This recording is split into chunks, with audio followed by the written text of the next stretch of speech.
for that pulse, that rhythm in your soul. From the heart of the 3143, let the story unfold. St. Louis in the house where the legends are born. Every fight, every round, we weathering the storm.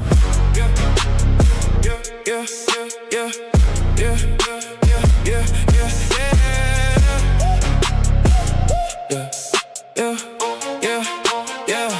Slick 50 on the mic with the vision so clear. Born from the struggle, no doubt, no fear. Punch by punch, round by round since a young man.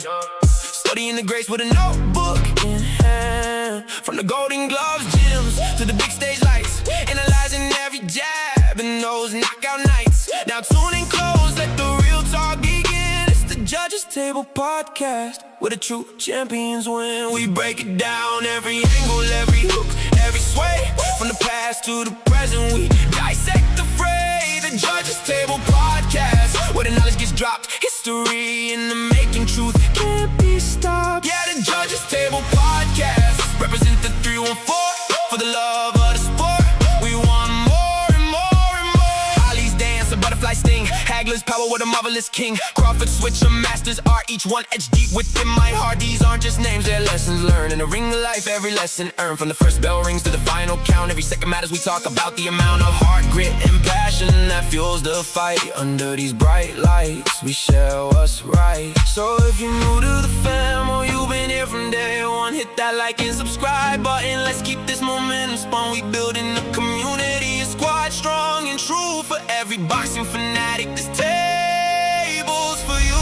Yeah, yeah, yeah. This is more than just a show. Yeah. This is passion, this is life. Straight out the loot, 314 strong. Ending all the strife. Your host Slick 50 bringing you the realest talk. Salute to the fam. Let's go. Let's walk this walk.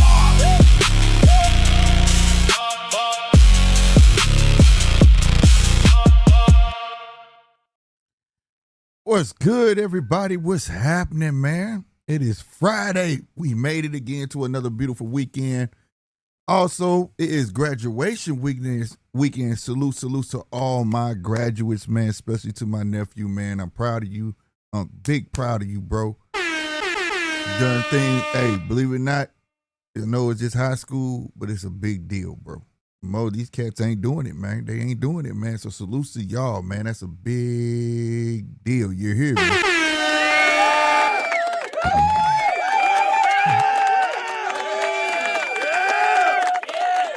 Hence why your boy going on a little bit early. You know, y'all know, usually the Judges Table Podcast come or shows up around 10:15 Central Standard Time. You know what I'm saying? Every Friday. We ain't missing no Friday. But I got to show up and show off for my nephew, bro. So I got to hit that graduation. So I'm here for a good time. Might not be here for a long time. But the rules still apply. You want to be a co-host of the show? Feel free to take the link when it's in the chat. You know what I'm saying? Also, feel free to hit that like button, that subscribe button. Straight up. Tell a friend. Share it to people. People over there on X. Y'all know what to do. Retweet it. You know what I'm saying? All that good stuff so we hit that 3K mark. You know what I mean? We trying to get there. Also, if you want to, you can hit that little $sign at the bottom, that super chat. That also make sure I see your comment. It's not just to donate to the channel, but donations are appreciated. And if you would like the Judges Table Podcast to get all the money, you can hit that Cash App symbol right here. You know what I'm saying? Or that, or QR code it. You know what I'm saying? Now we're done with the formalities, boy. Oh boy. We got us a fight. And yeah, I'm ready to tell everybody my pick. I think pretty much everybody know who I'm going with, but I'm going with O'Shaquie Foster on this one. Is that a for sure thing? Yeah, I'm riding with him. But there's always a but, ain't it? There's a but. It's not as simple as people think it's gonna be. Everything for me, I think it rides on Ford or whatnot. I don't know why my camera is wonky. But yeah, I think it rides on Ford or whatnot. It depends how he's gonna come to the table, bro. Even though Ford weighed 200 pounds and O'Shaquie Foster weighed 196 pounds. You talk about a major mess up. You understand me? A major mess up in a ceremonial weigh-in, right? Oh my God, bro. I was looking, I said, what? Did they say what? And I rewinded it. They messed up big time on that, man. Matchroom, we got to do better, man. Y'all usually are on point. What is going on, man? I'm not understanding it, man. But yeah, man, I think this one's gonna be a hell of a fight. And I think somebody's gonna get knocked out. But I'll tell you who I think will get knocked out in a minute. Salutes to Punch, man. He was first up in this thing, man. Hello, motherfucker. What's going on with you? Mark, I see you, baby. Hello, motherfucker. And salutes to all 9 of y'all that's checking this out. Man, like I said, all y'all over on X, find it in your heart one day just to come over to type the @ symbol, GMT Sports, and come hit the subscribe button. Come hang out with us. Everybody over here that's in YouTube land, y'all know what to do, man. Quit playing, man. I see a bunch of y'all over here, but ain't nobody in the chat. Let's get it popping, baby. But nonetheless, man, the feeling I get from this fight is like the OG versus the youngin. You know what I'm saying? Salutes to Nancy Washington. How you doing? How you doing? Hello, motherfucker. Didn't mean that. But salutes to you. But yeah, so it feels like the OG versus the youngin. The more I see them talk to each other, you could definitely hear and see who has the experience. Even all the way down to the ish talking. You know, the rebuttals from Ray is like he's asking. Maybe that's a new thing or something I don't know about, but I'm not asking nobody nothing. You understand me? Oh, anyway, what's happening with you? Hello, motherfucker. I'm working with Shocky. Ice water. But I don't know nothing about the asking. Did you see me get wobbled? I'm talking about they had the face off, you know, at the table or whatever. Did you see me get wobbled? It was like he wanted reassurance. And how do you want reassurance from your opponent? I never understood that. But Shaqy is handling it right. Like, you a youngin', I got the experience, bro, but I'm gonna be on you. You know what I'm saying? It is what it is. And he ain't broke character yet. You know what I'm saying? But this fight is it can go 2 different ways, right? Maybe 3. And it's all revolving around Ray Ford, right? Shaqy just gotta be Shaq, but keep his foot on the pedal. I'm one of the few who thought he lost to Conce Sal the first time. And it wasn't that Conce Sal was really working. It was that, even though he was catching some shots, it was because he let his foot off the pedal. And I think watching that face off, I don't know what they call it when they sit at the table. I keep forgetting. But he even said it, check the CompuBox. And in that essence, I was saying, fuck CompuBox. And Ray Ford was saying the same thing. That shit don't mean nothing. And it really don't, bro. I'm so sick of the videos of CompuBox. He hit him to me. He hit this many times. He hit cleaner, effective punches, man. I can throw a shit ton of punches that don't mean nothing. We see that with Zepeda. He throw 1,000 punches. Doesn't mean anything. It's about the cleaner, effective punches, ring gentlemanship. All that counts, bro. And then most of all, it's what style and what the judges favor. And that's just human nature, bro. That's just human nature, bro. I go through it all the time on here. Some people feel like the aggressor should win because he was pressing the opponent, which was enduring the action, right? He made the fight interesting. So that's enough for a fan to say, man, I think he won. I've seen people think that because you get knocked down, that guy should have lost. That's not how it works.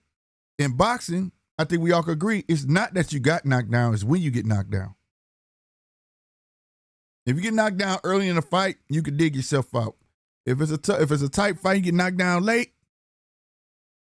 But I've also seen that, you know what I'm saying, shimmy sometimes. So, like I said, man, I felt like he lost. That's no slight to him. Like I said, to me, he beat himself. He came back with a vengeance, and all he did was keep his foot on the pedal. Shockey got to do the same thing with Ray Ford. There is not going to be a moment where he could think that he could let off, right? I like the way he fought. Shockey fought Cool Boy Steph. He kept baiting him in, thinking they was going to get into a squabble. And nah, we ain't doing that, partner. Catch these counters. Shockey is a boxer first. You do that, he can switch. Right? Not necessarily switch hit, but switch. And I know now y'all don't know the difference, but it seems like the whole world don't know the difference no more in that. But he can switch. He definitely can switch. Will that serve him? I don't know. Switching, everybody can do it. It seems like everybody wants to do it. But when they do it, the key is it effective? And the last guy I seen switch hitting, and it was effective. His name was Terrence Bud Crawford. I seen a lot of switchers from Boots, Shockey, but it don't be effective. I'm gonna be real with you. It just be like more of the same shit. You know what I'm saying? So like, I don't know, but I do know Shockey got the footwork, the twitch muscles, the boxing skills to keep a Ray Ford at bay. Now, having said that, Ray Ford can come out on top. Ray Ford could box a little bit, but he's really aggressive, bro. He's like a mini Sean Porter. He's very aggressive. And he could beat himself by getting in his own way, because Shockey telling him the truth. If you come in there reckless, man, even though he say he gonna knock him out, I don't know if he gonna knock Ray Ford out, but he gonna use him. It's the old school bull versus matador. Keep coming in, and I'm Olay. Olay, look at that. You know what I'm saying? Like, there's no way I'm gonna lose this fight because you coming in bullheaded, right? You think you just gonna truck me, and that's what it's gonna be. It don't work that way, especially against a masterful boxer that you gave his props at that table. Oh, you didn't think I dogged him out? No, I thought you just put on a master class. Since when put on a master class is bad? So that tells me Ray know what he's up against. Stephen Fulton even said it. I was right there, couldn't hit him, you know. But if we got into a tussle, I would have whooped his ass. But he wouldn't engage. And here's the thing: even when Stephen Fulton said that, he wouldn't engage. He was engaging. You just didn't have enough skill to get to him.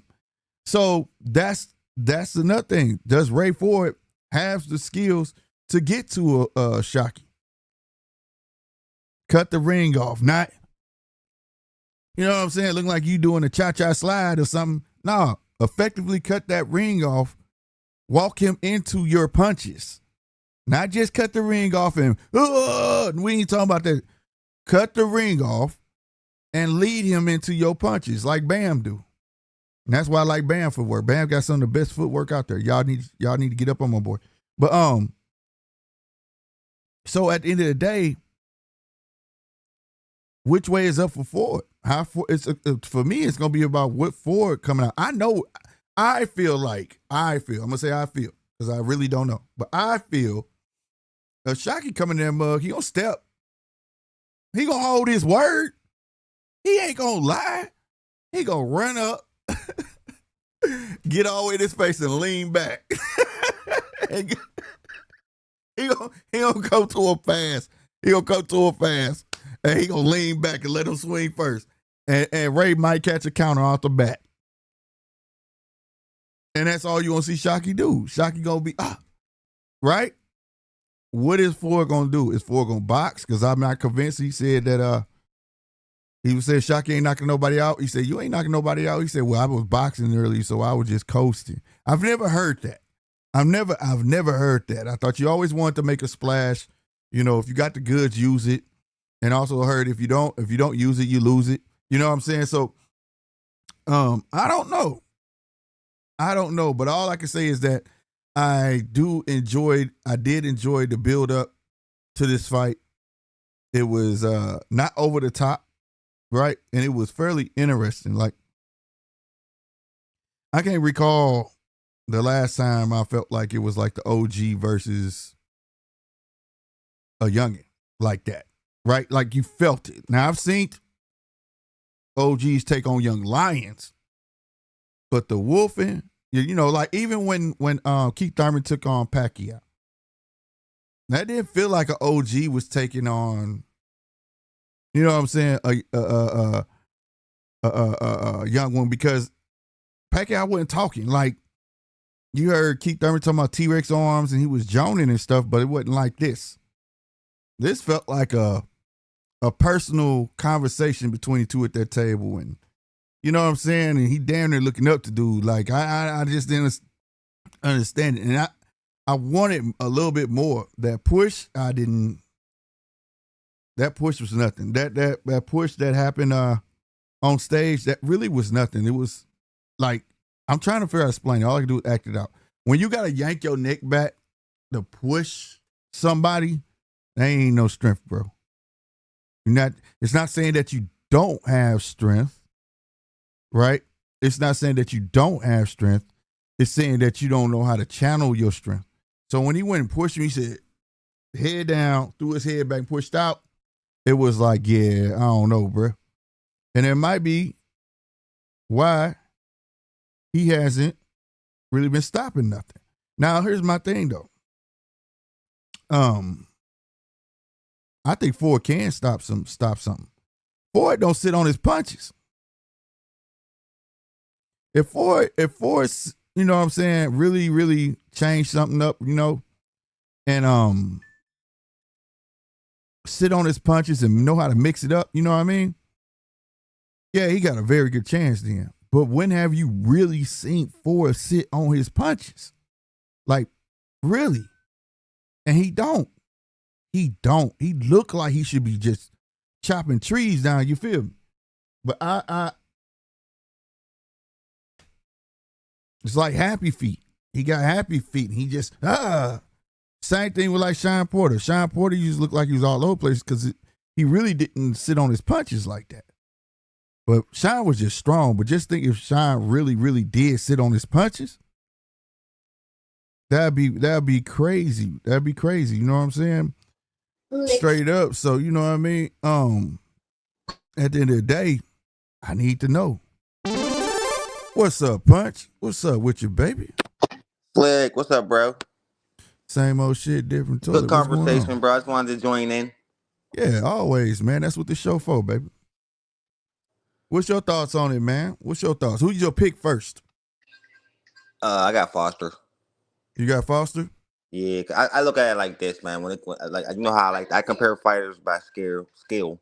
So I'm thinking like O'Shaquie hit harder, throw more combinations. I think they equal on footwork, they equal on hand speed. I think O'Shaquie got a better jaw, and the most important thing is all O'Shaquie's losses have been extremely close or robberies. They all his losses could have went either way. Most of the time, we leaning towards him winning, or he just got completely robbed. Where we seen Ray Ford get obliterated, bro. So we know he got a glass jaw. So like I don't think O'Shaquie Foster hit hard enough to obliterate him the way Nick Ball did. But I think he got the power to drop Ray Ford. And to be honest, reading body language, dog, Ray Ford looked like he's a little intimidated, bro. Yeah, like, yeah. He's felt trying like too hard to play the tough guy, and you could clearly tell, nigga, that's not who you are. Yeah, you know what I mean? Yeah, you know, so yeah, that's making me look like, oh, you didn't let O'Shaquie get in your head, like, you know what I mean? And I think that's gonna be key in the fight. Yeah, I felt like it felt like the OG was checking the you know what I'm saying, the youngin. That's just what that's the impression I got from it. The whole conversation. Did you see the push, bro? The push didn't even look like he even wanted to do that. It looked like somebody gassed him up to do it, bro. Like, you know what I mean? You said it better than I did, man. I was trying to give him a bit of a doubt. Like, he just didn't even know how to push nobody. That's like not you, bro. If like, you know street fighting, bro, you putting all you want down to have here. that Shakur Stevenson attitude, but nigga, you ain't got that. He ain't got that attitude, bro. As much as you want to have that, you don't have that, bro. It's not you. You kind of the dude. You're not soft, but you ain't a tough guy either. Yeah, like, it's okay. Yeah. You know what I mean? Right. And that's man, yeah. That's the feeling I'm getting. But I still think that I feel like both of their speed is adequate. I feel like Shaquie Shaquie punches is more sharper. But Shaquie's sharper and he hit harder. Yeah, he's sharper. And I think this 'Cause, now, when it comes to the hit hardened thing, like I was just asking the question, Ray Ford don't sit on his punches. That's his problem. They He's don't. always on happy. He's always on happy feet. Yeah, too. And that's what I mean. That's one of the things about Ford I don't like. And to be honest, he don't take chances either. Yeah. But You know what I mean? he can't be patient in this fight. You can't go. O'Shaquie definitely gonna be the thinker, and he's the thinker. He got him intimidated. You can see it. Not only that, he's the thinker. Like I said, I feel like O'Shaquie gonna keep his word. IQ He got gonna a meet better him. IQ too. Yeah, like that's what I'm saying. O'Shaquie Foster is really don't look at his record. He's one of them fighters where you can't look at his record and judge him. You can't do that. Like, I don't do that. Because I tell everybody, a lot of your legends lost in the beginning, bro. A lot of your legends lost in the beginning. You know what I'm saying? But today's boxing fan don't know that. They think everybody got to be undefeated. They think if you lose your you're trash. Your career's over. They don't understand that's not what boxing's about. Now I'm gonna be real with you though. I'm gonna be real with you. And this might turn some heads. I feel like if anybody get knocked out, it might be O'Shaquie. It could happen if he go in there underestimating. If he get too cocky, I don't think he gonna underestimate him. But I can't see him getting cocky. Yeah, I can see him getting cocky. A scared motherfucker is still dangerous. That's right. That's what I'm saying. I can see him getting cocky, got him balled up, and he land that one shot because he's sitting still. You know what I'm saying? And he can load up on it.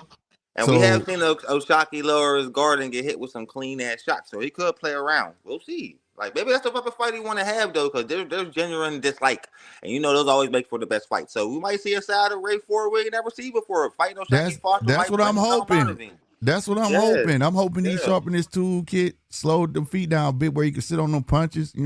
Cut the ring off, not just hopping side to side. Like I say, lead him into what you want to get off. You know what I'm saying? Yeah. Because you're dealing with a guy that, like I said, he could box. I felt like he lost to Casey Sal, but it wasn't that Casey Sal beat him. It was that he let up off the gas. He felt like he had to fight in the bag, and he didn't. You know what I'm saying? Like niggas ain't learned from De La Hoya and Trinidad. Every fighter should watch that fight, bro.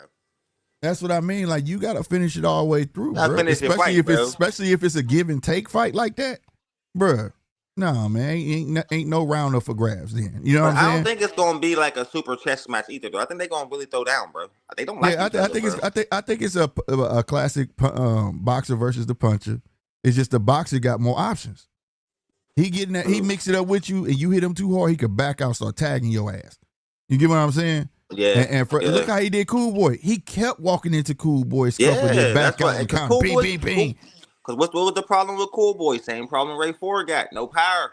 You know what I'm saying? You can't keep O'Shaquie off you, bro. And like I said in the beginning, Cool Boy even admitted it, bro. He said that he was right there. He just wasn't willing to engage. And like I said, it wasn't that he wasn't willing to engage. You didn't know what to do with the type of fight that was in front of you.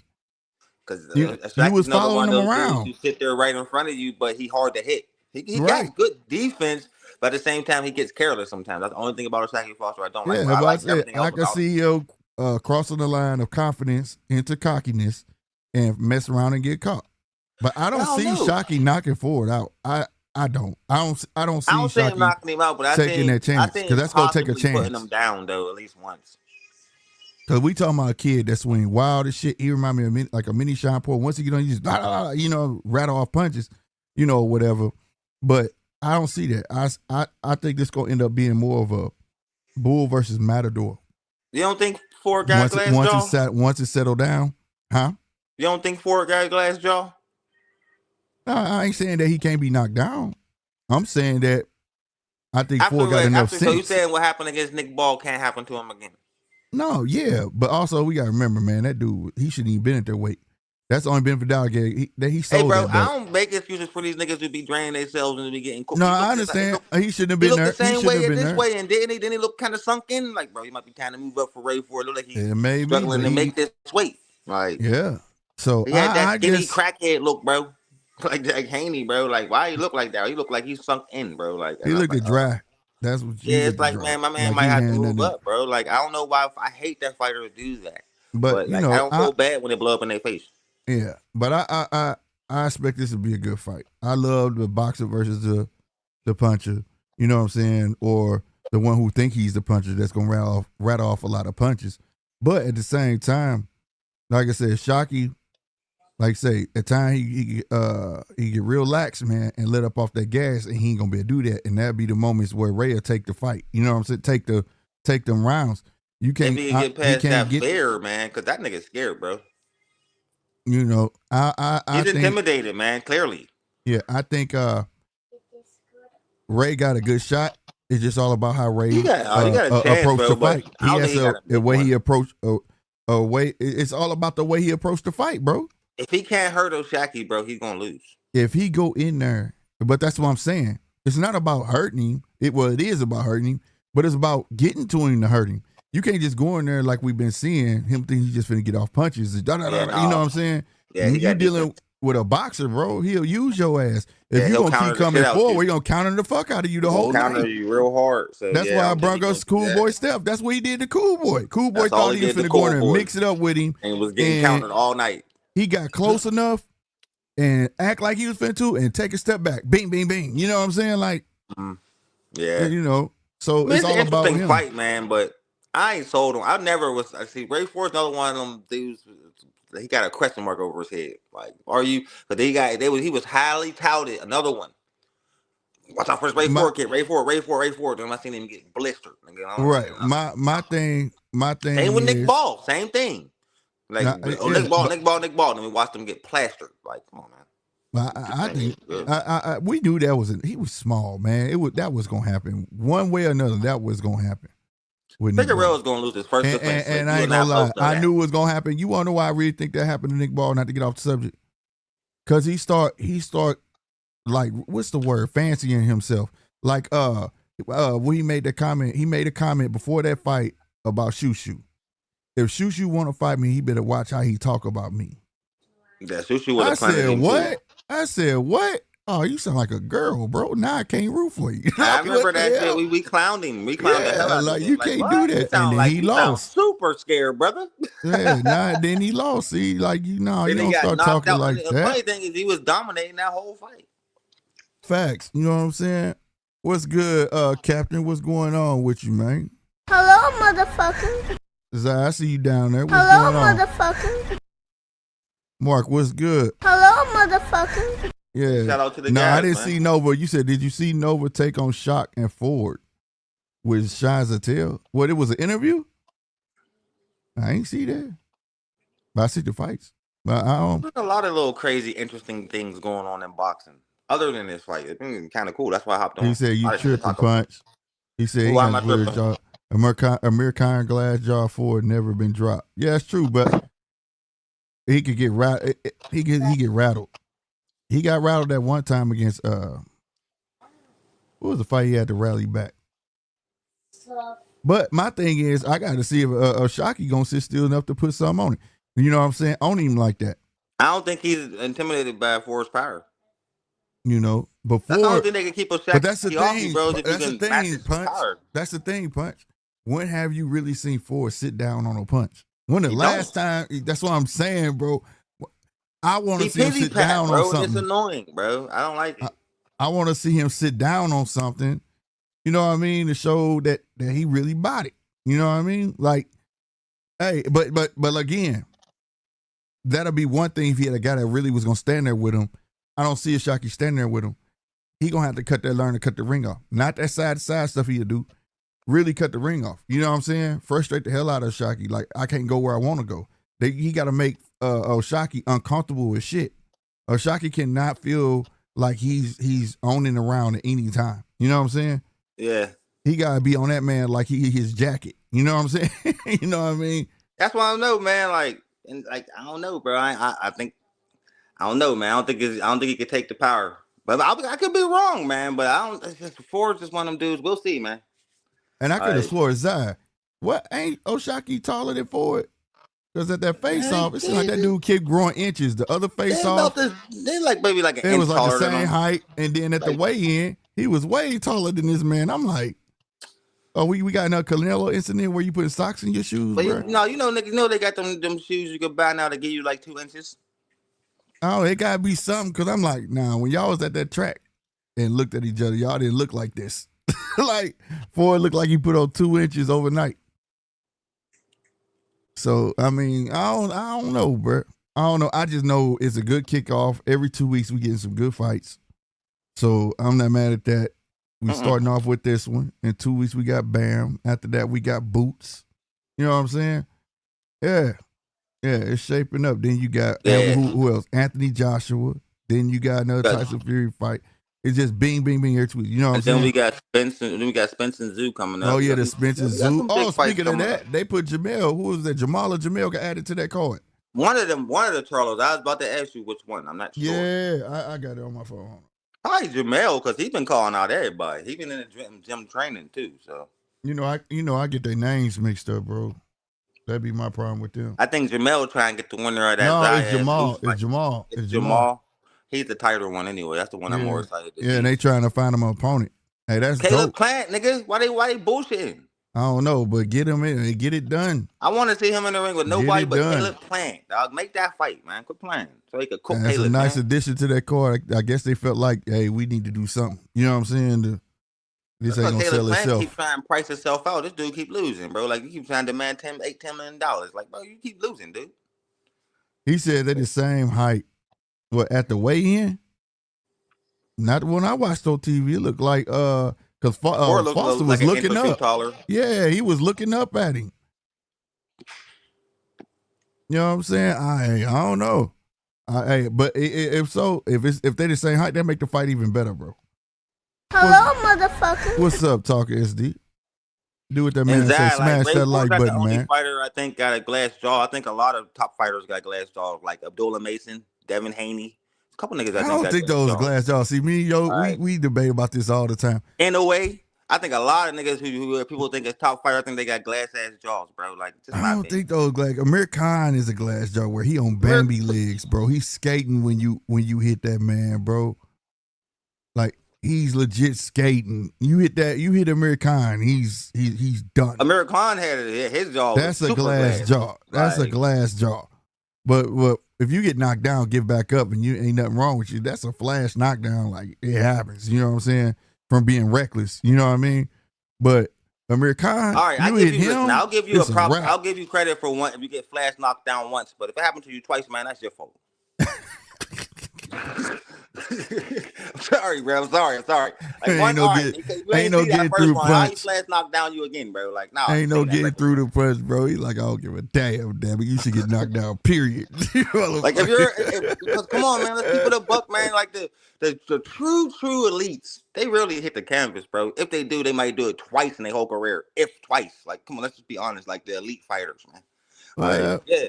And a lot of these guys are considered elite, and we see them on the canvas. Well, most of them don't. Serious, man. I'm from the world where I watched the really true elite fighters, not these soft niggas we see today. Most of your legends don't hit till late, and most of them don't get up the same.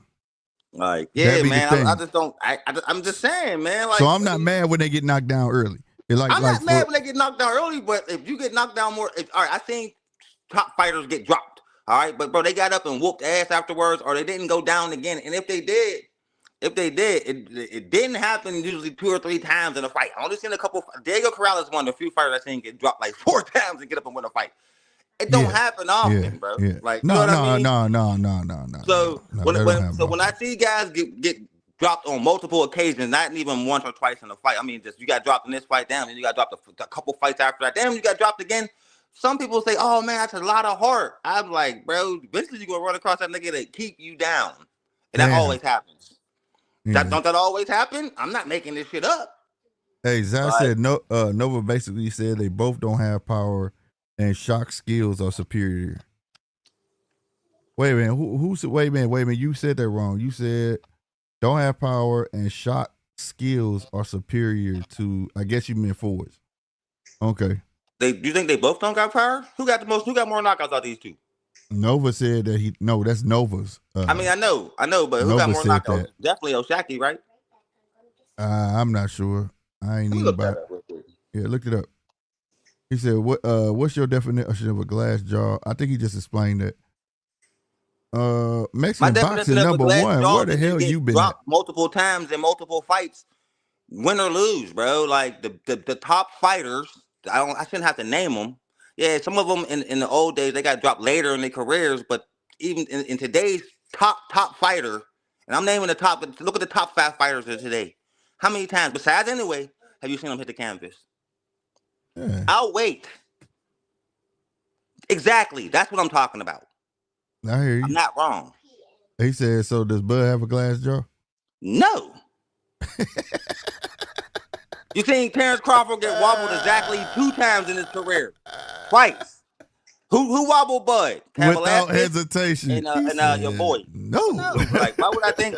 And Terrence Crawford never hit the canvas. You can't say somebody never hit the canvas. Abdullah Mason hit the canvas, nigga. Oh, Ray Ford got shit. wobbled. His knees look like spaghetti. Like come on, man. Like Abdullah Mason got dropped twice by a nigga with a man bun. Quit playing with me. That dude had a wide back. Right. You know I don't care. motherfuckers He's be back. He's an elite strong, fighter, bro.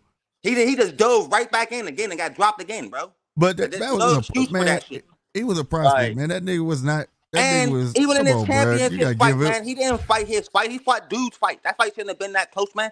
Abdullah Mason got his problem is he gets pulled into his opponent's style of fighting instead of fighting his own fight. Yeah, he young though, man. You gotta give him blood some in his slack. face, bro. But we I'm not just gonna say saying, man, Abdullah elite. y'all the niggas who put Abdullah these is not niggas up on elite these though. high-ass pedestals like they be So super hold on, niggas so hold when on, they get dropped by bums, man. Punch. You I saying can Abdullah fix is that. elite? All right. You saying he's elite already? Y'all saying he's elite. I don't think I he's better never than said Zaquin that. I Moses. said that he has the qualities to be like a great one. You know what I'm saying? He does, but that come on, bro. He's young. I never was sold on a nigga, bro. He's young, giving the fans what these other cats that got more skills than him won't do. I think in the end, being Moulton victorious and Moses at is it. going to have better careers. I think Mason is fast track, bro. We just had this conversation about niggas getting fast track. I think Mason's another one of the niggas is going to lose in a couple of defenses. He ain't going to lose his first one, but he's going to lose. Bro, He's just not ready for the competition. They're going to start throwing at him. He ain't fast track. He not fast If track, Abdullah bro. Mason fought He would have had a belt at 11 right or 12 now, fights. He would have had a belt at 11 or 12 fights. If Core Stevenson right now, he'd win. I don't Fuck know. that. Keyshawn Davis, he'd win. I don't know. But what I'll say is though he ain't He fast. wouldn't, bro. Keyshawn was he fast. wouldn't. He fought way better competition. What I'm saying is, yeah, he's more experienced, but sometimes that don't translate either though. But you what I'm think he could saying beat is, Tank right now? No. No, that's the two different. See, but He'll these are all whoop his different ass, styles, bro. though. These are all different styles you're talking I about. don't even think he could be hitching. You bunching them up like they're all the same style, and they're not all I'm the just same comparing style. him to the top guys Now, around his weight Tank class. different. That's I what I'm doing. don't. Tank would be the one I can actually say I don't think he beats Tank right now. But I say he does have a shot against Shakur, and he does have a shot against Keyshawn. He got a shot against Keyshawn because there's some rivalry there, but he can't beat Shakur or Tank right now. No. It didn't even nothing to think about. I'm just saying, I haven't seen Shakur get aggressive yet. I haven't seen Shakur get aggressive. I haven't seen him get aggressive with nobody yet. I agree. And I don't want to hear that he ain't had two shit. But I ain't seen it yet. And Keyshawn can mess around, get too aggressive, and get used. So all I'm saying is, but Keyshawn showed us that he got a chin. We seen him catch some clean ass shots. We ain't never seen Shakur Stevenson get hit cleanly. You said beat him. You didn't say knock him out. You didn't say knock him out. Punch. You moved the goalpost. You didn't say knock him out. You said can he beat him? No, I don't think can he beat the niggas. I don't think so. Yeah. Well, I mean, I think he got might. a shot. I think I can't say he will or he wouldn't, but I don't think he beats Tank though. I think Tank is too ferocious. I think Tank is a different. It's different, bro. I think if Keyshawn fought Tank right now, Keyshawn loses. So I think there's a strong chance that Shakur loses. Fighter who just chose to chase money instead of prestige, but in reality, there's few of these niggas that could beat him. But I don't think he's fast track. I really don't think he's fast track. It just was nothing else for that boy to eat because if he was faster, they'd put a belt. He could have got a strap at when he had 12 fights. That man was what? When did he get his belt? 18 fights or something like that? I think it was 19. 19 fights? Yeah, bro. He was getting paced while everybody else was getting fast-tracked around him. I understand that, bro. Listen, I judge him the same way I judge Boots, by the level of competition until you get your title shot, bro. And some of these niggas just fight a whole bunch of bums to get these nice records, bro. And it's just like, man. But that's the beauty of but you want to know something, though? But you want to know something, though? Real close. Punch. Like that, you want to know something, though? If we went through a lot of motherfuckers' resumes, in the beginning, they fought a lot of motherfuckers to get their experience. But what happens is it translates to when they do get to them big names and they ready for it because they done got all this experience from these guys. That's the difference. That's why Tank is Tank. Go look at Tank record in the beginning, bro. Go look at Tank record in the beginning. That's why can't nobody, when they dig back far as they can dig back. In the beginning, everybody fought a bunch of no names, and all of a sudden they start fighting like guys we know. We know these guys. Right. And then he started Abdullah's getting a still lot of young. money too fast and said, "Fuck it, I'm just popular as fuck. I don't really got to fight a top name." Like so, he took that Yeah, money 17. Mayweather route. Yeah, there you go. But he 17 and started 0, at 15. first. He did start to fight some top names for a little bit, like kind of top names, like I'm talking about. Yeah. So I just feel like, it translates. It just once you get to this point with the belt, once you get a belt, now we don't want to see what you was doing before. Now the train wheels is off, as Nine would say. You get what I'm saying? Now it's time to start. Let's see the progression. So he just got the belt. And that Sam Noakes fight, I knew it wasn't gonna be easy for him. He pulled it out. But I just don't think he's where y'all think he is yet. I need to see more. That's me. No, I don't know why you keep saying we think like he's elite.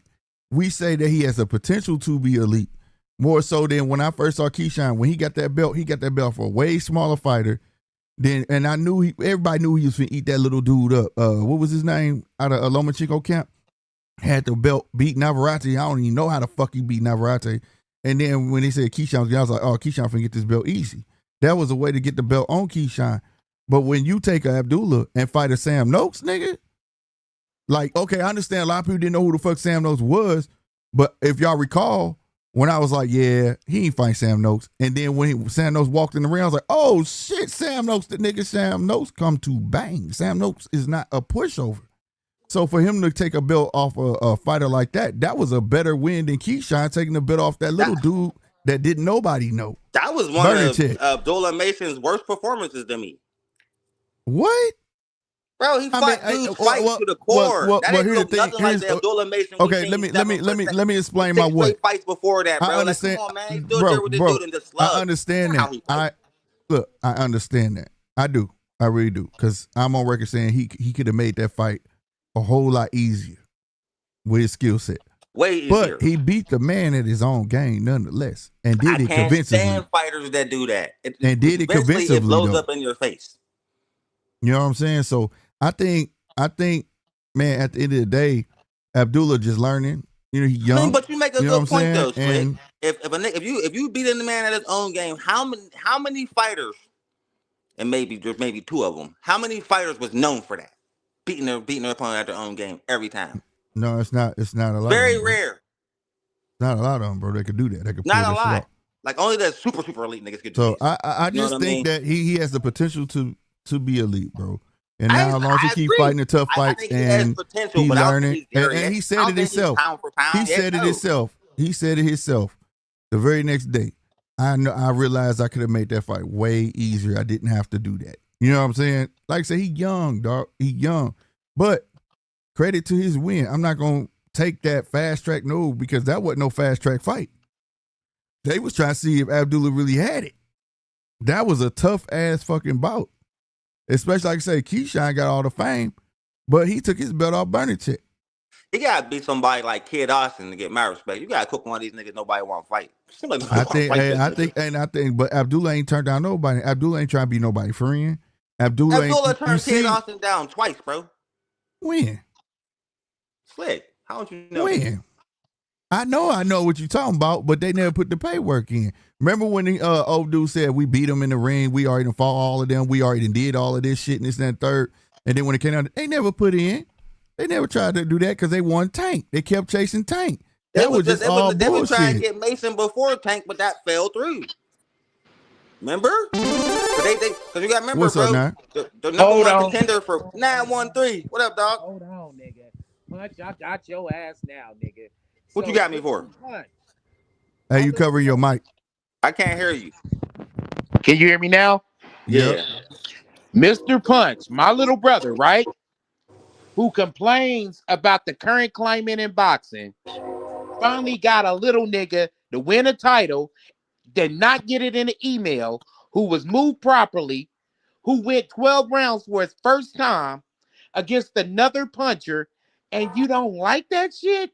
I ain't say I did. I said it was one of his worst performances to me because he could have beat that dude way easier. That's what, bro. I hate that shit, bro. I be loving shit like this, like where everybody be watching them fuck nigga ass Keyshawn fights and all these old goofy ass fights, bro.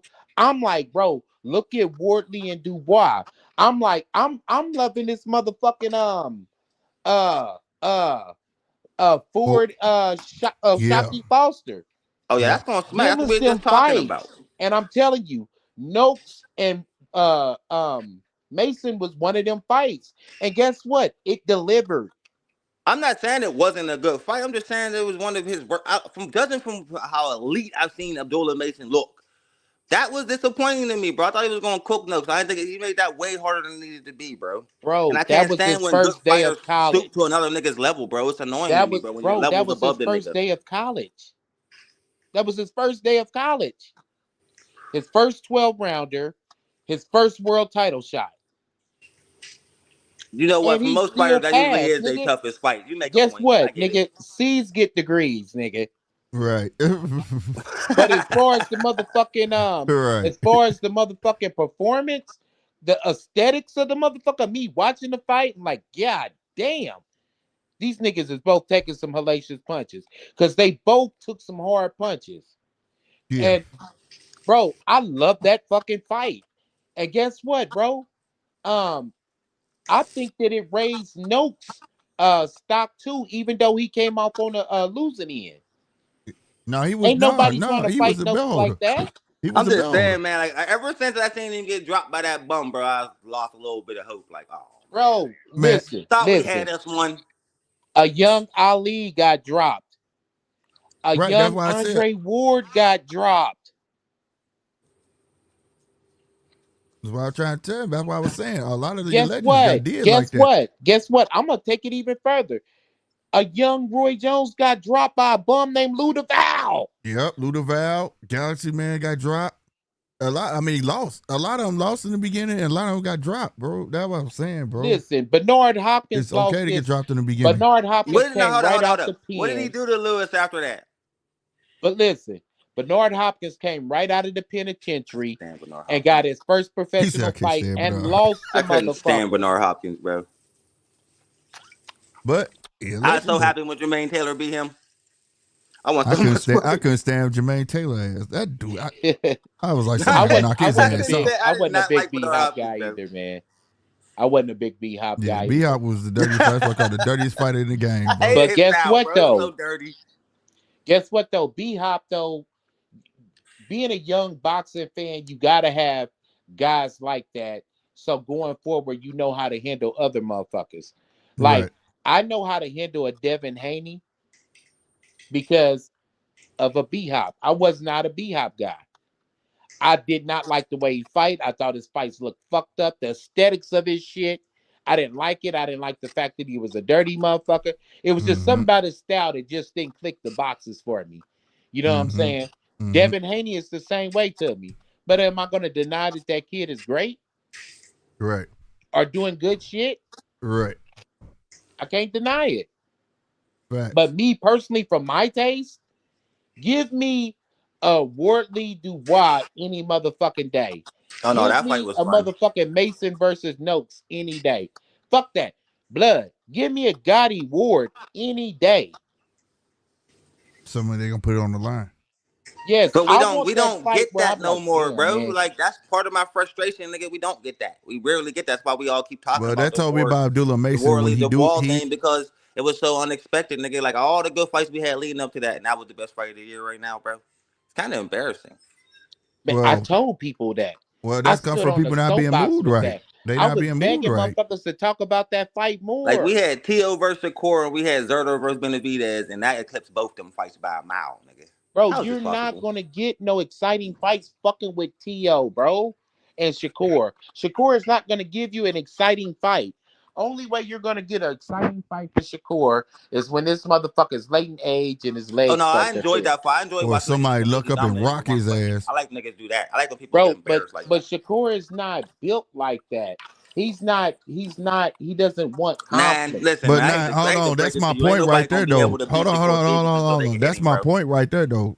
That's why I'm saying, like, to 9 point, like when you saw Abdullah go through that right there or whatnot, you may not see that again for a couple more fights out of Abdullah. But when he do get to that and get to that moment where he need to do that shit, he gonna be ready for that shit. He gonna know how to turn that shit up. These are the fights Yeah. that build greats. You We'll know what I'm see. saying?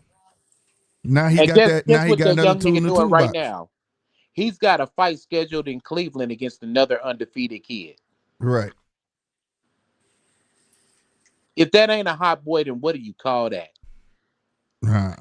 And you know, that's another dope ass card coming up. Because that motherfucker got Shockey, Tiger Johnson on it, and Mason. And they all fighting undefeated fighters.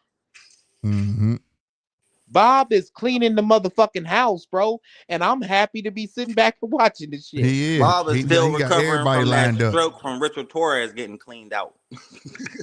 Hey, man, pushing listen, that I bum. told everybody Torres did get his is gonna ass cleaned out, bro. Torres bro. got put to sleep. Clock Man, clean. Bob tired of his ass. He probably like the smuck.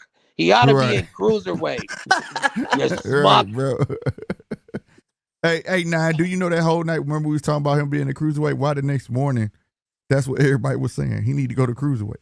Man, y'all niggas is late again. Hey, Mark, you Right. crying about an elbow, bro? You forget the 117 punches he landed on Zerto before that, huh? Everybody Hold keep on. using that. Salute to Margaret.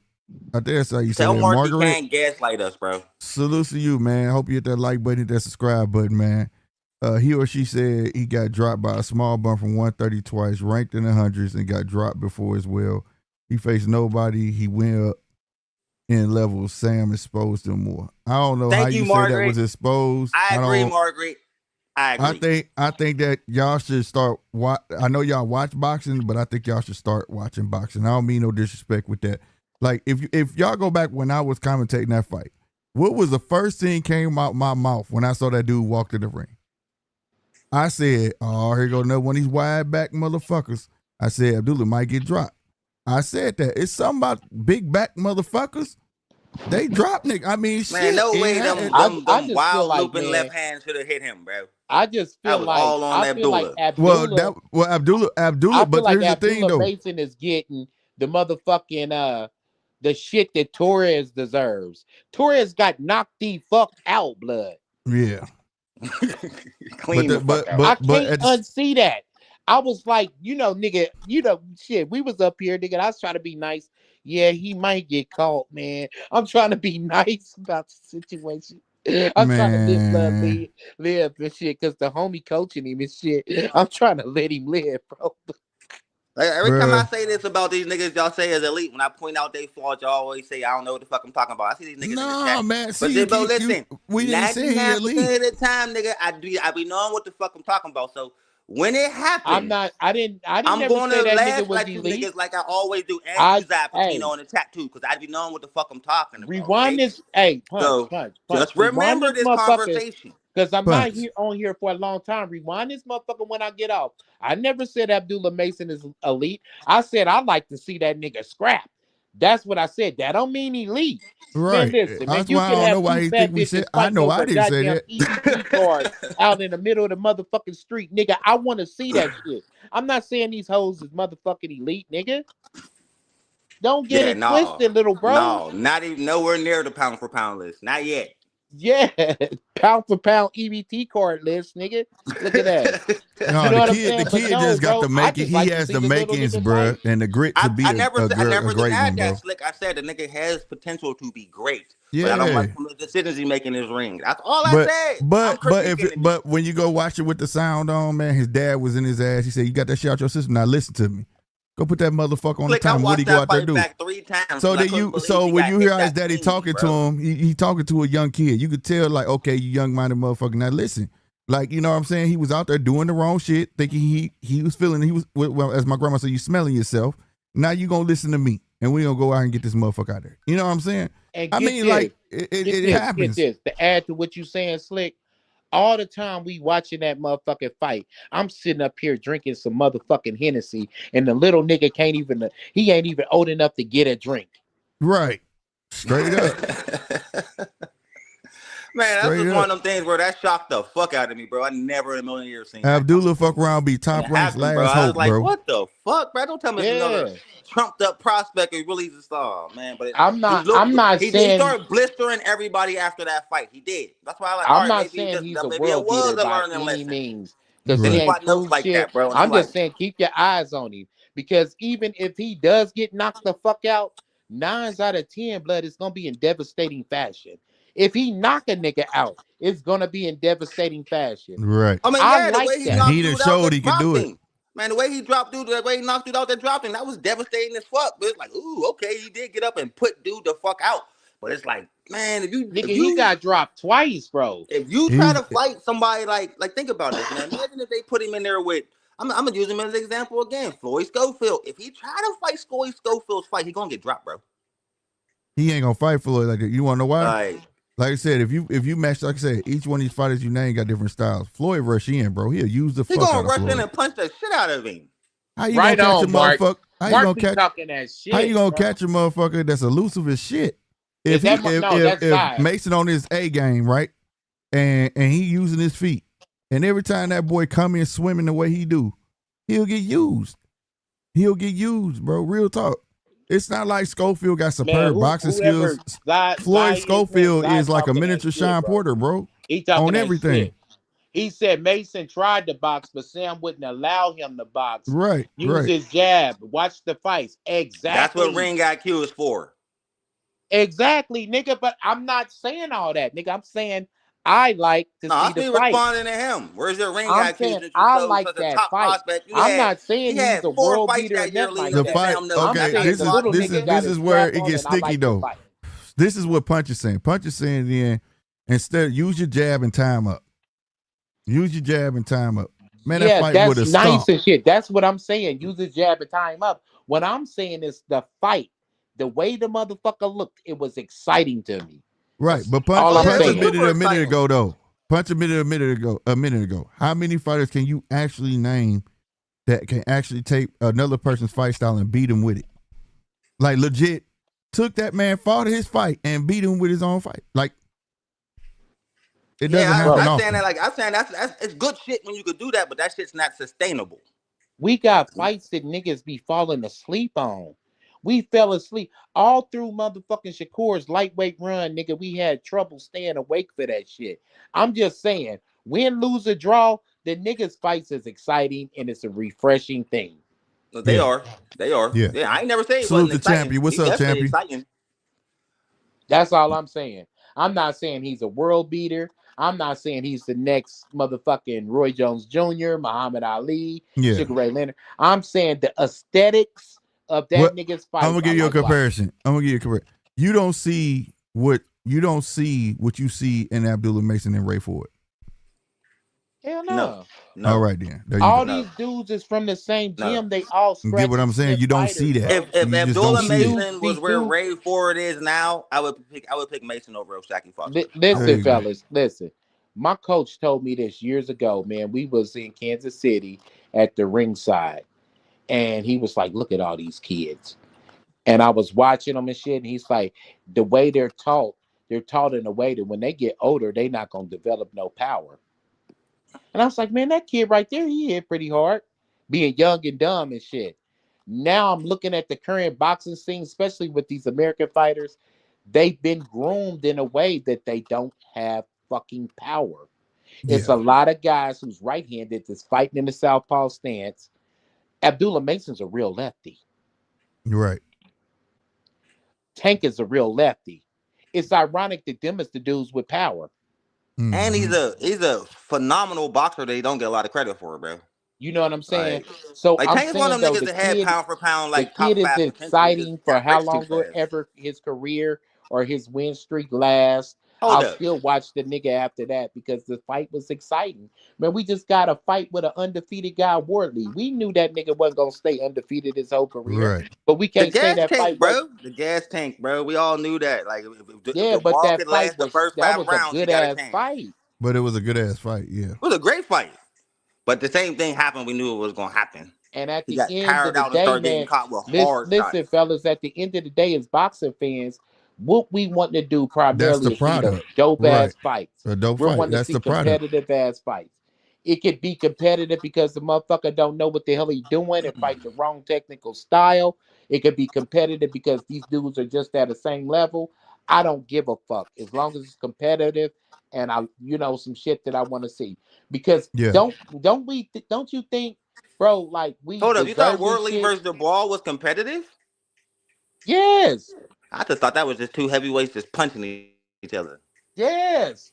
I love that. There wasn't much head movement, dog. They were just hitting. Nigga, within the first second of the first round, Wardley make a statement. Nigga, I come here to fight. Foul, drop him. Yeah, I was like, oh shit. We all know Worley's dangerous as fuck in the first 5 rounds. He's super dangerous. But And that's then what he's it's about, walking him matching them up down. right though. He's walking him down, and then drops him again. I think in the third, fourth round, something like Dropped that. him again in like the 4th, I think. Yeah, and then Dubois takes over. The ball just started yeah. The ball is a good fighter, man. He showed me heart in He that fight, mental. but It's his mental. That's all. You know what I'm saying? So, man, at the end of the motherfucking day, bro, we're getting good fights. It's just that motherfuckers is concentrating on these guys who's got these names and they're not delivering fights. Right. Think about it like this: a lot of them fights, a lot of these fights with T.O. versus Shakur, is the rewatch value on that motherfucker sucks. Yeah, Like, I think haven't went about back all to it. these yeah, fights I that, didn't rewatch that. There was no point though. You saying they could get dominated with one punch the whole fight. You don't have to yeah, bro, the rewatch that. rewatch value of them fights ain't shit. Yeah, no, Yeah. there's not enough action. I agree. Exactly. We getting fights with action. I don't give a fuck if a nigga doing some technical sound shit in it or not. I'm not hung up on none of these guys like that because, to be honest, at this stage of boxing, I don't think there should even be a pound for pound list. I don't even see a motherfucker out there worthy of being number one on a pound for pound. I just don't. If they not fighting each other, fuck no. If they just got their I, names up I there and they don't see a fighting Joe motherfucker Smos, worthy of no. it. So I got a question for both of y'all since we all up here for you, Dip Man. So how y'all feel about tanking Kid Austin getting mandated? That So ain't so gonna that happen though. when they order a fight, don't that mean that if you don't take it, they strip you? They did that to Tank before. Tanks. That's when I Tank put know the we belt seen him down. get I'm not stripped doing before, shit. but we seen Tank's reaction because the nigga put the DM up. Like he sounds scared to me. Like he I don't don't want, like, you know. know what I I mean? don't know, man. I just know Tank. I don't like to say Unless he got scared, strict man, but it orders, he looks like gonna he do don't it. want But that fight, bro. Like, unless he got strict orders that he gonna do it. Other than that, I watched Tank say, "Man, I don't want that belt before." And then before that, that nigga denounced that belt, put that bitch down, never bring that bitch back out. I just think this is a way of saying, you know what? We can't keep playing with this dude. Get the belt off him. If he don't fight, we gonna strip him and put it on somebody else. You know what I I'm don't saying? think this would be a horror fight for Tank. I don't know. See why I don't. This But easy money but in my my book. thing is this, bro, and I just don't trust it. I don't trust Tank because he just don't give a fuck. He don't. He liable to go to jail again. I don't know Yep. what the fuck. Yeah. Then they just issue another warrant for this nigga. I was reading that. I don't And know. I don't trust the Schofields. These motherfuckers flew all the way out to Saudi Arabia for a Shakur fight. Now That was speaking his of that, now breakout did you see fight. the paperwork they just put out? What? They put out his drug test. Who Then they drug put out test? the video of the little they recorded him right before he went to the hospital. That nigga was Man, zooted out of his mind. So his okay. methadone levels was 100 times higher than they normally would be. Who cares? I don't listen. Thank I'm not you. saying Who they cares? didn't That spike shit over themselves. what? All right. So this is what I think when I 2 years see old? this. I don't hold up, Slick. Let me finish. I was saying it's like I don't think that proves that disproves anything because nigga you could have spiked yourself to get out the fight. That Yeah, don't prove that yeah. Shakur Stevenson spiked you. That's just going to lead to more speculation in my mind. So what I was saying was going to say was I think that's going to make the situation worse than better. Right, Like, you know what I mean? right. What's By up, doing that. Cap 007? I think they should. I think they should not have brought nothing out Why and aren't move you the still fuck on, talking bro. about it? Move the Yeah, fuck like let on, it bro. That go. shit did. The way it look is the way it look, bro. And you ain't gonna be able to do nothing. You're not gonna be able to change the perception of the fans until you get in that ring again. And Period. bro, Simple and plain. can I keep it a buck with the Schofields? Yeah. And Yeah. it's never. I feel like Thanos. Like in all my years of watching boxing, blood, it's never been personal. But I don't like Blood. I don't. I don't like him. I don't like him. I don't like his daddy. I think his daddy's soft in a motherfucker. His daddy act like a bitch I used to fuck with back in the day. I'm like, bitch, shut up. You know what I'm saying? Like, for real, I just don't like them dudes. The fact that you guys went all the way to Saudi Arabia and did all that goofy, corny, duck ass shit, bro. It's Facts. just corny to me.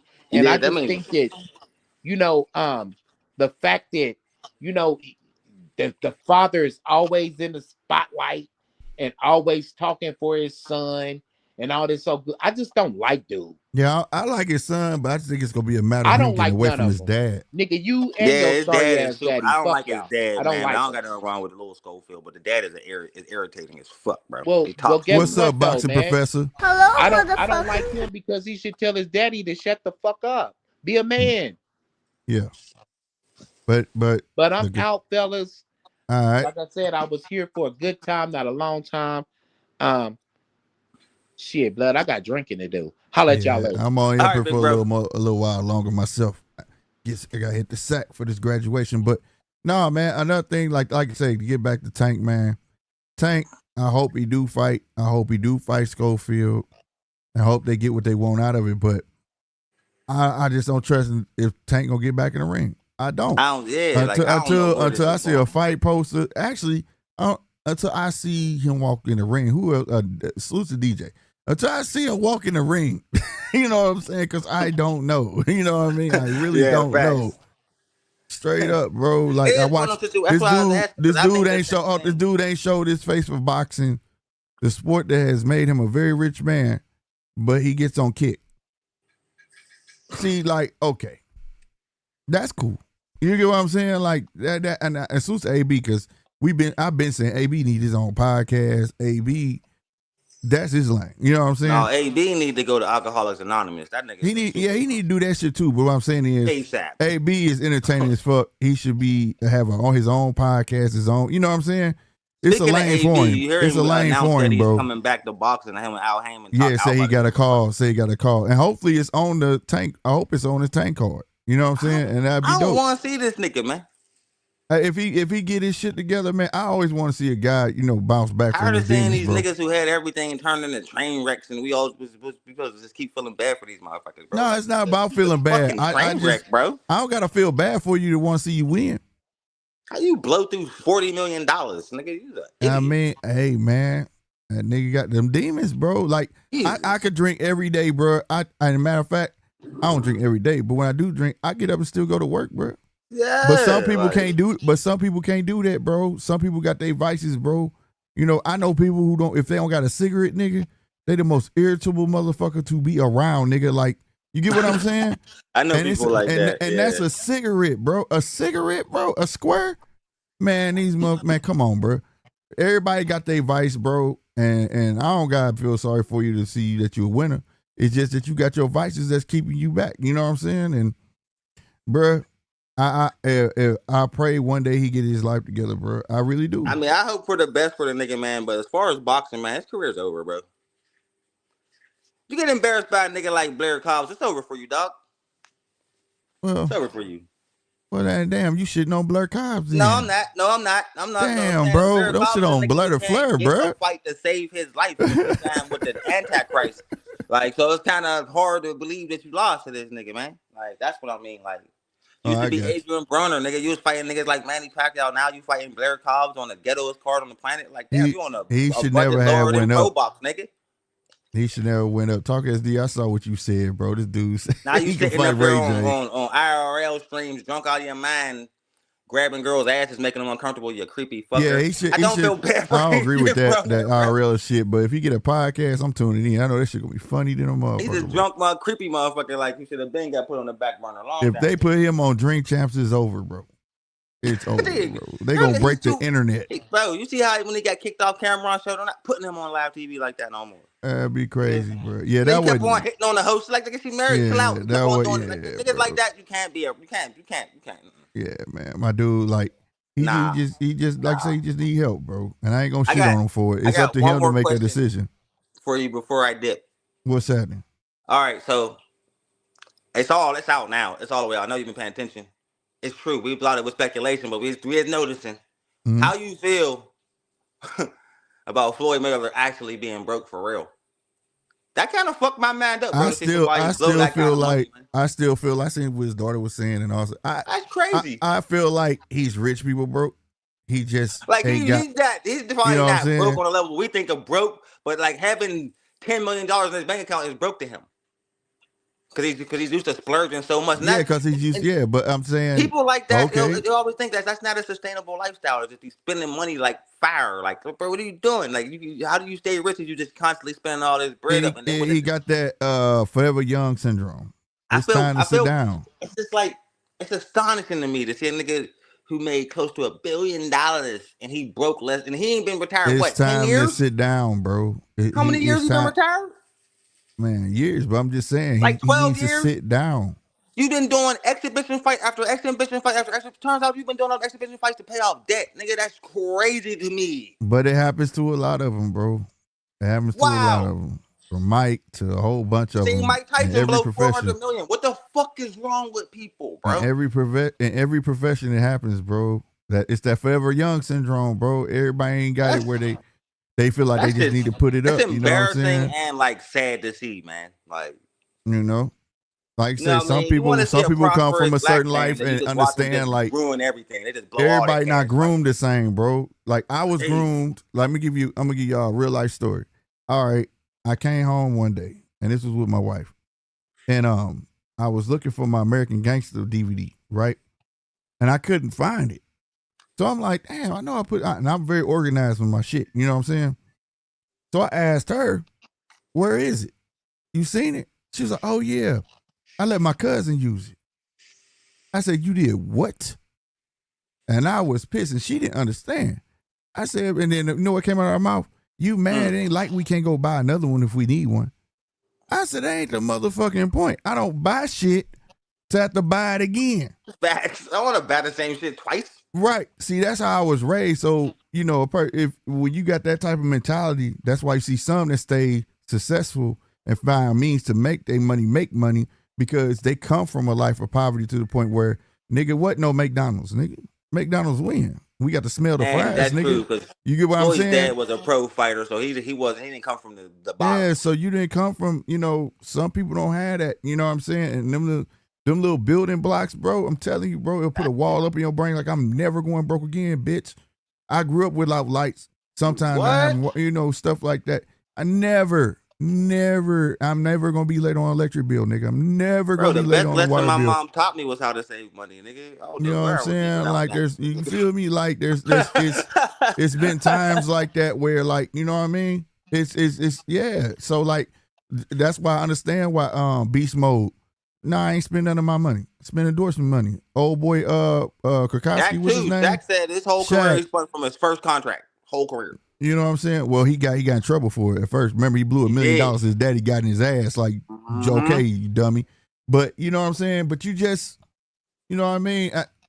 That's why I say I'm not shocked when I hear these stories, bro. But then when you look in their background, it's like, how? Like, dog. And then the ones that did had an upbringing, I'm like, you was just not. Then the ones I be mad. Yeah, like how you come from that, bro? And then you employing 300 people. Like, doing what? You know what I'm saying? Like you grew up and your bunk bed buddy was a roach, dog. And you trying to go back to that? Like, nigga. It's mind-boggling to me, Slick, bro, because I thought it was just like some lies. It's like, how can a nigga make this much money go broke? How? And then it just all started coming out. He pawning jewelry, daughter talking about getting a job. What the fuck is happening? Yeah. So I don't know, bro. That's crazy, bro. They should have been had jobs, you ask me, but them ain't my kids. Hell yeah, like, bro, so that's why you broke, nigga. You got 17 baby mamas just taking you just paying taking care of all them. You taking care of all the kids, bro. My old man said, we ain't got money. What you mean we got money? I got money. I got money. You ain't got no money. I would not be where I would be in my life today if I ain't know how to. Man, what's up, Cino? Man, what's happening, man? What's going on, man? What's up, man? Nothing. Where we at with it, man? I mean, I fucking man, goddamn, we all over the place right now, man. Yeah, they're everywhere. We talking about Floyd going broke and shit. How mind-boggling that is. Right. Yeah, he just spending way too much money, bro. I mean, if he went broke, he just spending. I mean, that's the bottom line. There's nothing else to say. You know what I'm saying? Like, I mean, as long as he ain't on, you know what I mean, he ain't a crackhead or nothing. So, I mean, shit, bro. That means the nigga just balling out of control. Like, it's time to sit down, bro. Yeah, you gotta chill, bro. Because you can't. Floyd Money Mayweather cannot be broke. How did you blow $1 billion, bro? How? That's what I'm saying, bro. Like that's too embarrassing. That's too embarrassing, bro. You got to figure this shit out. I don't understand it either. That's what we're thinking. Man. Like he might not be broke. He might be like rich people broke. Like still got like 5-10 million. Yeah, I think he rich people broke, bro. Like, but at the same time, though, just to be able to get to that point, and that's your last, crazy. Because to get to your last, I can imagine being a kid that got dope, and then you get your own. And shit, that $10 million feel like $10. You get what I'm saying? Like they said he got something like 400 cars, like 30 houses, 6 jets. But I tell you that now that stuff right there though. I read. Why you got all that, bro? Hey, I'm gonna tell you. Hold on, y'all. Hold on. Back in the day, I remember Cash Money first came out, right? And it was not like, was it Life and Styles of Rich and Famous, or was it no? Because that wasn't out then. It was Cribs. It had to be Cribs. You know the one where Birdman was on it? Birdman was on it, right? Yeah, bro. And right after I watched that show, what the fuck? Nigga had like 100 cars. OG. He had a set of red ones and white ones. And OG gave me this book. I bullshit not. It was like it said How to Stay Rich for Dummies. It wasn't How to Stay Rich for Dummies. It was like Tax something for Dummies, right? So say this like this. Punch. What's your favorite, most offensive rich person car? Like if you had a dream car? 67 GT Shelby, bro. Eleanor. Right. So how much that car go for? Pristine condition. 100 grand. 100 grand, right? Mm-hmm. Say I got that car sitting in my garage and I need you to do a show for me. Now I offer you 50 grand. Or I can get that GT. I'm taking that GT. All right then. Now check this out. Now you can't get taxed on that, but say you want to sell it. You could sell it and don't have to pay no taxes because it's for personal gain. You see what I'm saying? Mm-hmm. So in that book, it's a lot of write-offs motherfuckers be doing. They be getting houses. I get you. They get stuff like that. For instance, Nicolas Cage. Remember the big thing he went broke? This motherfucker had mummies and comic books and all sorts of shit. Dumb houses. The minute they say he was broke, he sold half that shit. He was right back where he was. Right back up. And they couldn't take nothing. Can't tax him. Can't do nothing. So a lot of times when you see these rich folks with a lot of this shit, you know what I'm saying? It's just it's like a fail safe, so to speak. You know what I'm saying? So if they still start to come on hard times, they can just slang all this shit and get right back up. Right. Most motherfuckers got a house that's paid. They don't get the same market value for that shit though. No, but goddamn it, if it was given to you, half the shit given to you, would you give a fuck? Because he said remember he just sued the dude he gave control over his finances. He said that nigga stole $100 million APs off him. That's what he's saying though. How do you have keep it going, y'all? Keep it going. $100 million AP? Why do you need that many watches, dog? Nigga, buy 20 and be good. You need 100 for it. Why are you buying $1 million watches? Man, I mean, if they the type that appreciate, I mean, I get it, but that's a hell of a collection. Like if a nigga sell me $1 million watch, nigga, the most I'm gonna be able to sell that back to a nigga is what, 800? Nigga's not giving me $1 million for it. What'd you say, Punch? If I buy $1 million watch and I say I decided to sell one, right? A couple $1 million. Nigga gonna give me that $1 million back after I wore it for. Nigga, he gonna give me 800. No, you probably gonna get more than that. Yeah, you gotta appreciate it. See, let me tell you something as a collector, which I know y'all see once I get off the screen. Everything behind me, right? I purchased. I got tons of shit in this room that's worth some money, right? It's not about what you bought, right? It's the circle that you take it to. So if it was a story that was told to me a while back, it dealt with a car. If I gave you a car, you gonna say the same shit you just said then. Damn, we worth millions and he gave me this goddamn Lamborghini. Fuck I'm gonna do with this Lamborghini. I ain't gonna get there and take it to the dealership. And the motherfucker took to the dealership and nigga tried to get him 50 grand for it. He was like, hell no, went back home. And he told the dad. Dad was like, why'd you take the dealership? He said they deal with cars. He said, okay, what did it teach you? That they're gonna try to get over on me, right? He said, yeah. He said, but the difference between me and you, I appreciate that car. You don't. That's why you don't know what to do with it. Take it to some motherfucker who gonna appreciate it. So he went and found a car auction. And that car auction was in everybody in that car auction was collectors of Lamborghinis. High-end collectors, there you go. So they was willing to pay top dollar or even above market value just to get that Lamborghini. So it's not about what you got. It's the same thing with APs, all sorts of watches. Goddamn me, you don't just take that shit to no pawn shop. You don't just take You go find the circle where them watches worth money. That's why they floss them because they know. Yeah, I paid. Why you think the company's selling it for that much? Because they know you could take that watch. Because we only make so many Oakley fucking APs, and they gonna put it in the auction because it's so hard to get one. Nigga, you paid $1 million, you allowed to get $2 million. Mm-hmm. Oh, all right. You just taught me something. That's why they tell you, Rocco told you best, my old school costs more than your new school. Mm-hmm. Cause I'm one of them type of niggas. When I buy shit, nigga, I don't sell it. I keep my shit, bro. Like me too. All I got plenty of stuff around put it in my here. will for my kids and shit, bro. I get offers. Man, where 9 at? 9 was on the phone. They been in my house, bro. So they'll tell you when it come to old school toys, collectibles, all sorts of shit from boxing memorabilia. They was live on video with me. And I took that shit. Man, they was like, what? What'd he say? He gonna give you what? What? They couldn't believe it, bro. My office got too cluttered. I said I gotta get rid of some of this shit. Walked out with stacks. On some shit I paid $14.54. On some shit I paid $5 for. You get what I'm saying? I knew where to go though. I knew who to take it to. You see what I'm saying? That's what it's about, man. So when you get in collecting, you know what I'm saying? It's just you got to find that circle, bro. I mean, I collect Steelers memorabilia, but that's about it. I'll never sell none of that shit, though. And then guess what? Then you gonna take it to a Steelers circle. For sure. You'll get to your top dollar for it, bro. Instead of putting on eBay or all this dumb shit. You know what I'm saying? There's auctions out there for every fucking thing, goddamn me. At halftime, you only need them. So just a little tidbit for people out there. I know we probably talking about boxing, but we all about knowledge over this way too, though. So like that's why they tell you one man's trash is what? Another man's treasure, bro. Motherfucker look at some shit and be like, oh, this is just junk. Hey, can I have that? Yeah. And then I done went and made 500. Now you talking about, man, you could at least give me 100 of that. Fuck no, nigga. Shit, you was finna throw it in the garbage. You finna throw this shit away. Yeah, that's what I said. When me and my son like to restore cars, and we just finally finished one and shit. He be wanting to sell them motherfuckers, and I was like, this is for you, homie. Like, you know what I mean? This is really just another classic example of somebody being caught up in their own hype, and it happens so many times. I mean, you think the money Mayweather shit like really just went to his head where he's spending like millions of dollars? Yeah, that's what exactly.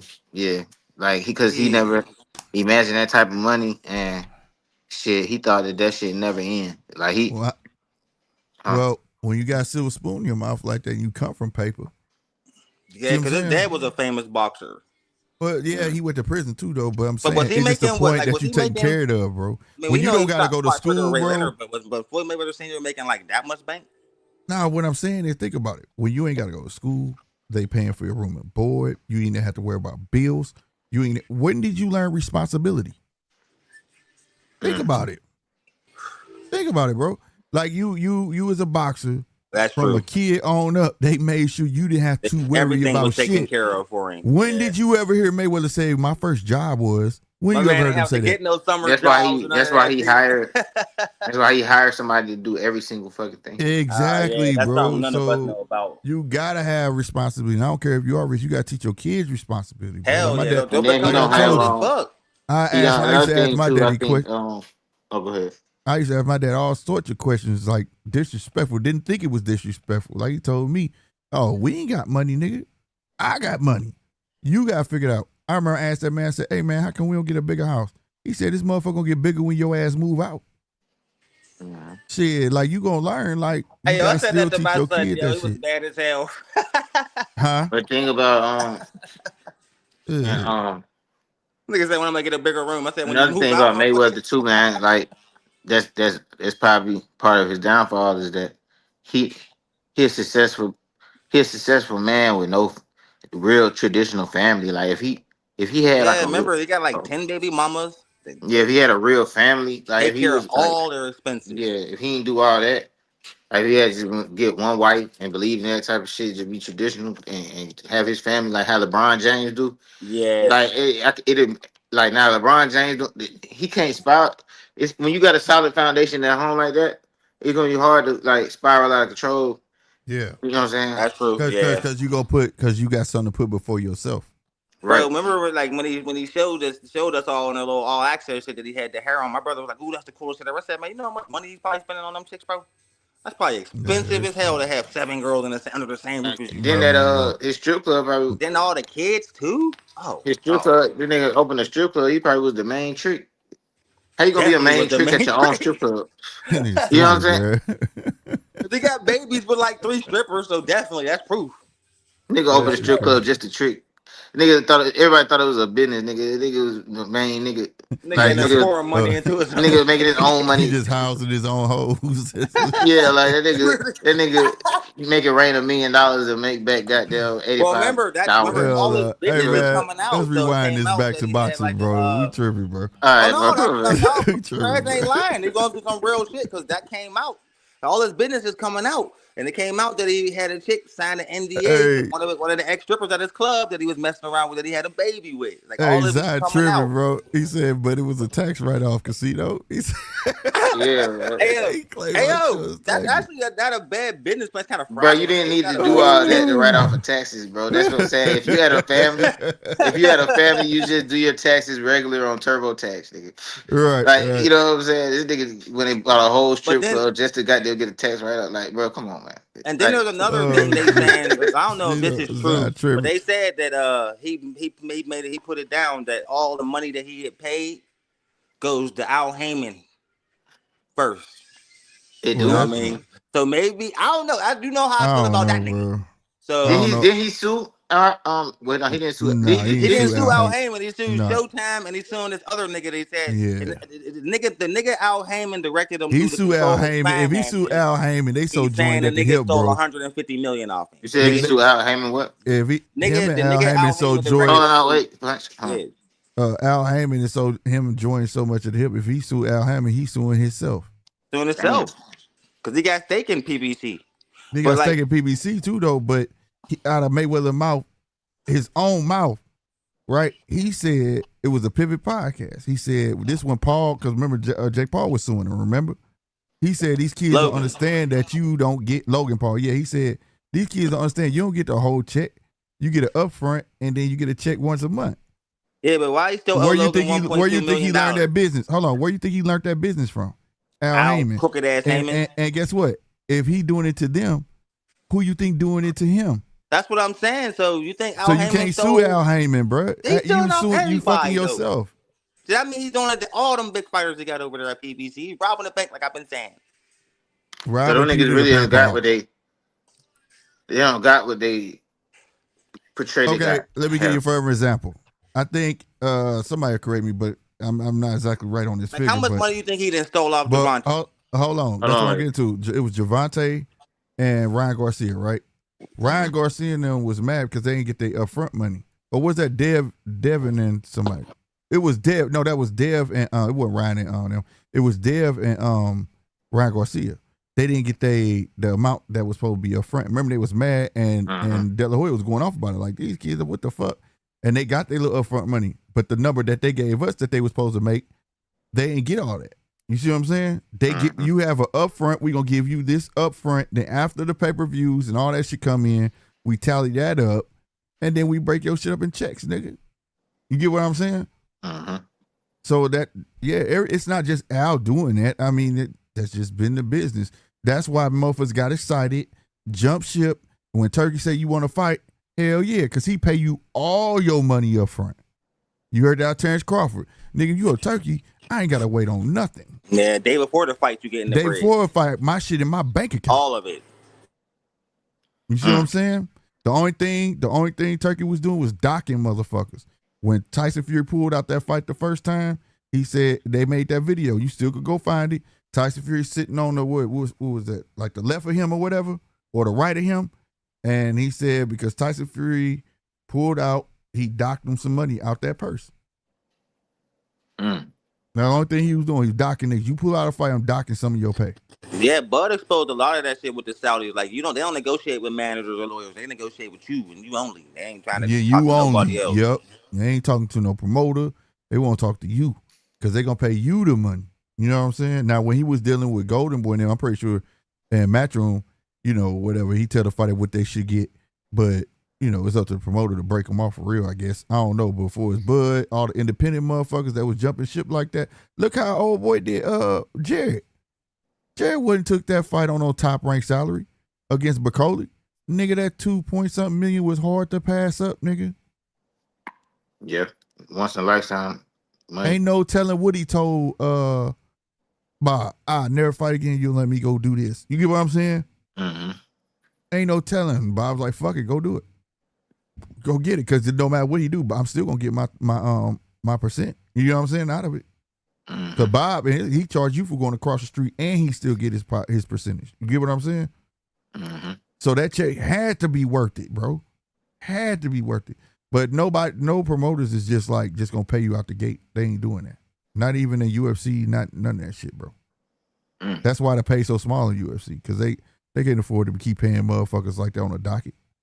And AB, matter of fact, to be fair, AB exposed that shit. Y'all remember AB was running around broke and he was like, yeah, he said this motherfucker talking about wiring me. Nigga, give me my money. Remember that shit? Mm-hmm. Still owe that man money, bro. Damn. But see, they live off the creed. As long as I owe you, you'll never be broke. But yeah, so that ain't nothing new. But for Floyd, for real, it's all fun to talk about and shit like that. But Floyd should have been smart enough to take his money and found tangible ways to make that money make money. Not fantasy shit. You understand me? Not fantasy shit. Like, you got dudes who go rehab homes, build homes, because that's a safety net. That's not nothing to make money off right now. That's the future. So when I retire, say I fuck this money up, I still got all that income coming in. Guess what? I'm not touching it. That shit going into a bank account. You see what I'm saying? But see, the thing, and I don't know if you already covered this, but like, remember he already said, I made smart investment. The shit all the smart investment he was talking about, that shit was a scam. So he was trying to do it, but he knows so little about it that he just throw out money and remove his hands from it, and then he just expect people to do right. Yeah, nah, you can't do that, bro. Yeah, nah, you gotta build a solid squad for that, bro. You can't do that. Like, you know, like what's my boy Young Dolph was buying up all his town, you know what I'm saying, and putting his kids' name. That's smart business, bro, because you don't know how long that rap money gonna keep coming. You know what I'm saying? Like, you gotta find tangible things, and I know to a multi-millionaire, you could manage, right, or pay a management company, a professional management company to do for you, you know, or whatever. You know, you just gotta be able to look at small money as sometimes it's big money. You get what I'm saying? You know, whereas look to your future, bro. You gotta look to your future, bro. Real talk. What's going on? Wait. What's up, AC? What's going on, bro? Long time no see, brother. Been out here right. his mug. You know what I mean? Mm-hmm. What's the good word? Where you at right now? No, we were just talking about Mayweather that went broke, and we also talking about the fight, tomorrow's fight. Who you got in that fight? I definitely have O'Shock.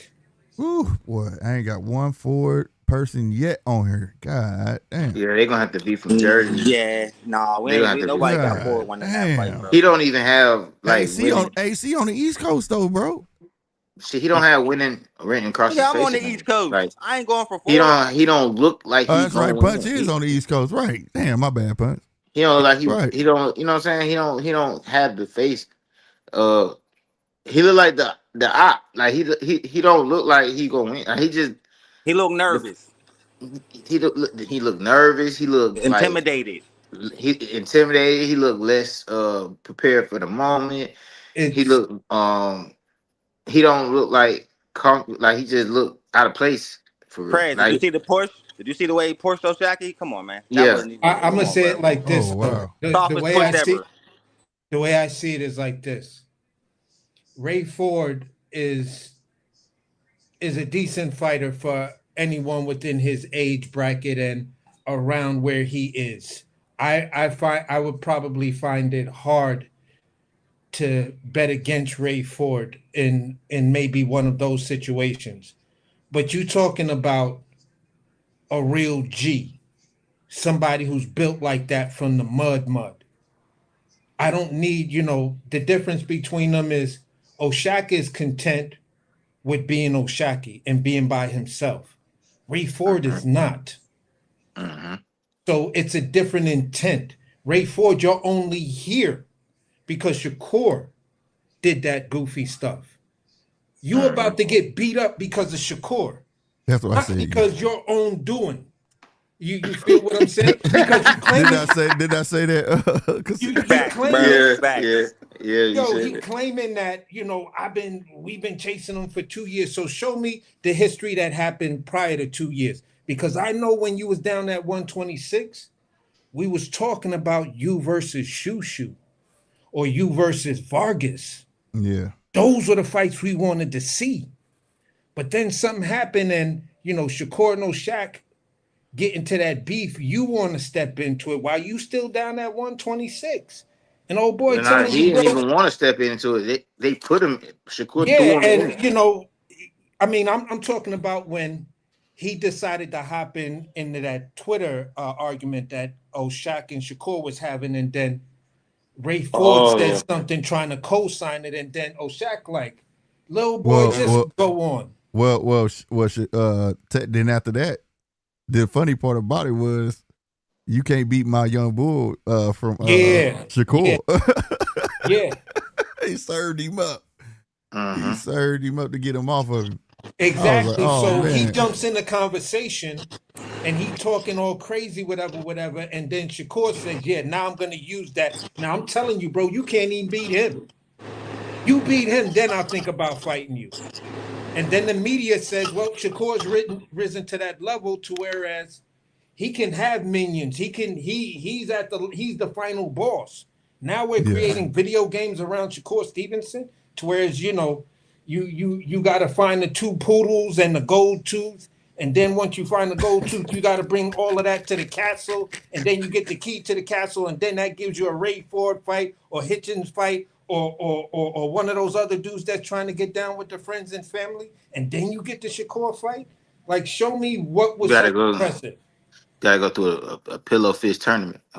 Exactly. Hey, Zad, hold on, Zad. No, we talking about the Twitter thing. It was between him and O'Shaq. It did it with the Ray, and then Shakur got up out of it by saying, "Yeah, you can't beat my young bull.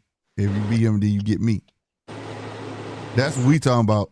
I know what you talking about. Before he was calling out chance, but nah, the way the Twitter thing went, and that's what they beefing over or not. That's why O'Shaq was saying what he said.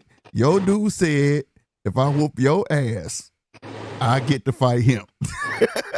So I'm gonna beat your ass and hurt all y'all feelings and beat his ass. So that shit was wild. Yeah, but just to land it real quick is at the end of the day, if Shakur shows up to the fight, O'Shaq beats him, then that whole thing that O'Shaq did with saying, listen, we reached out to the WBC. We gon' take that 120. That babyface move he did to Shakur, where I'll pay your rent, I'll buy your clothes, I'll do anything just to be in the ring with you alone.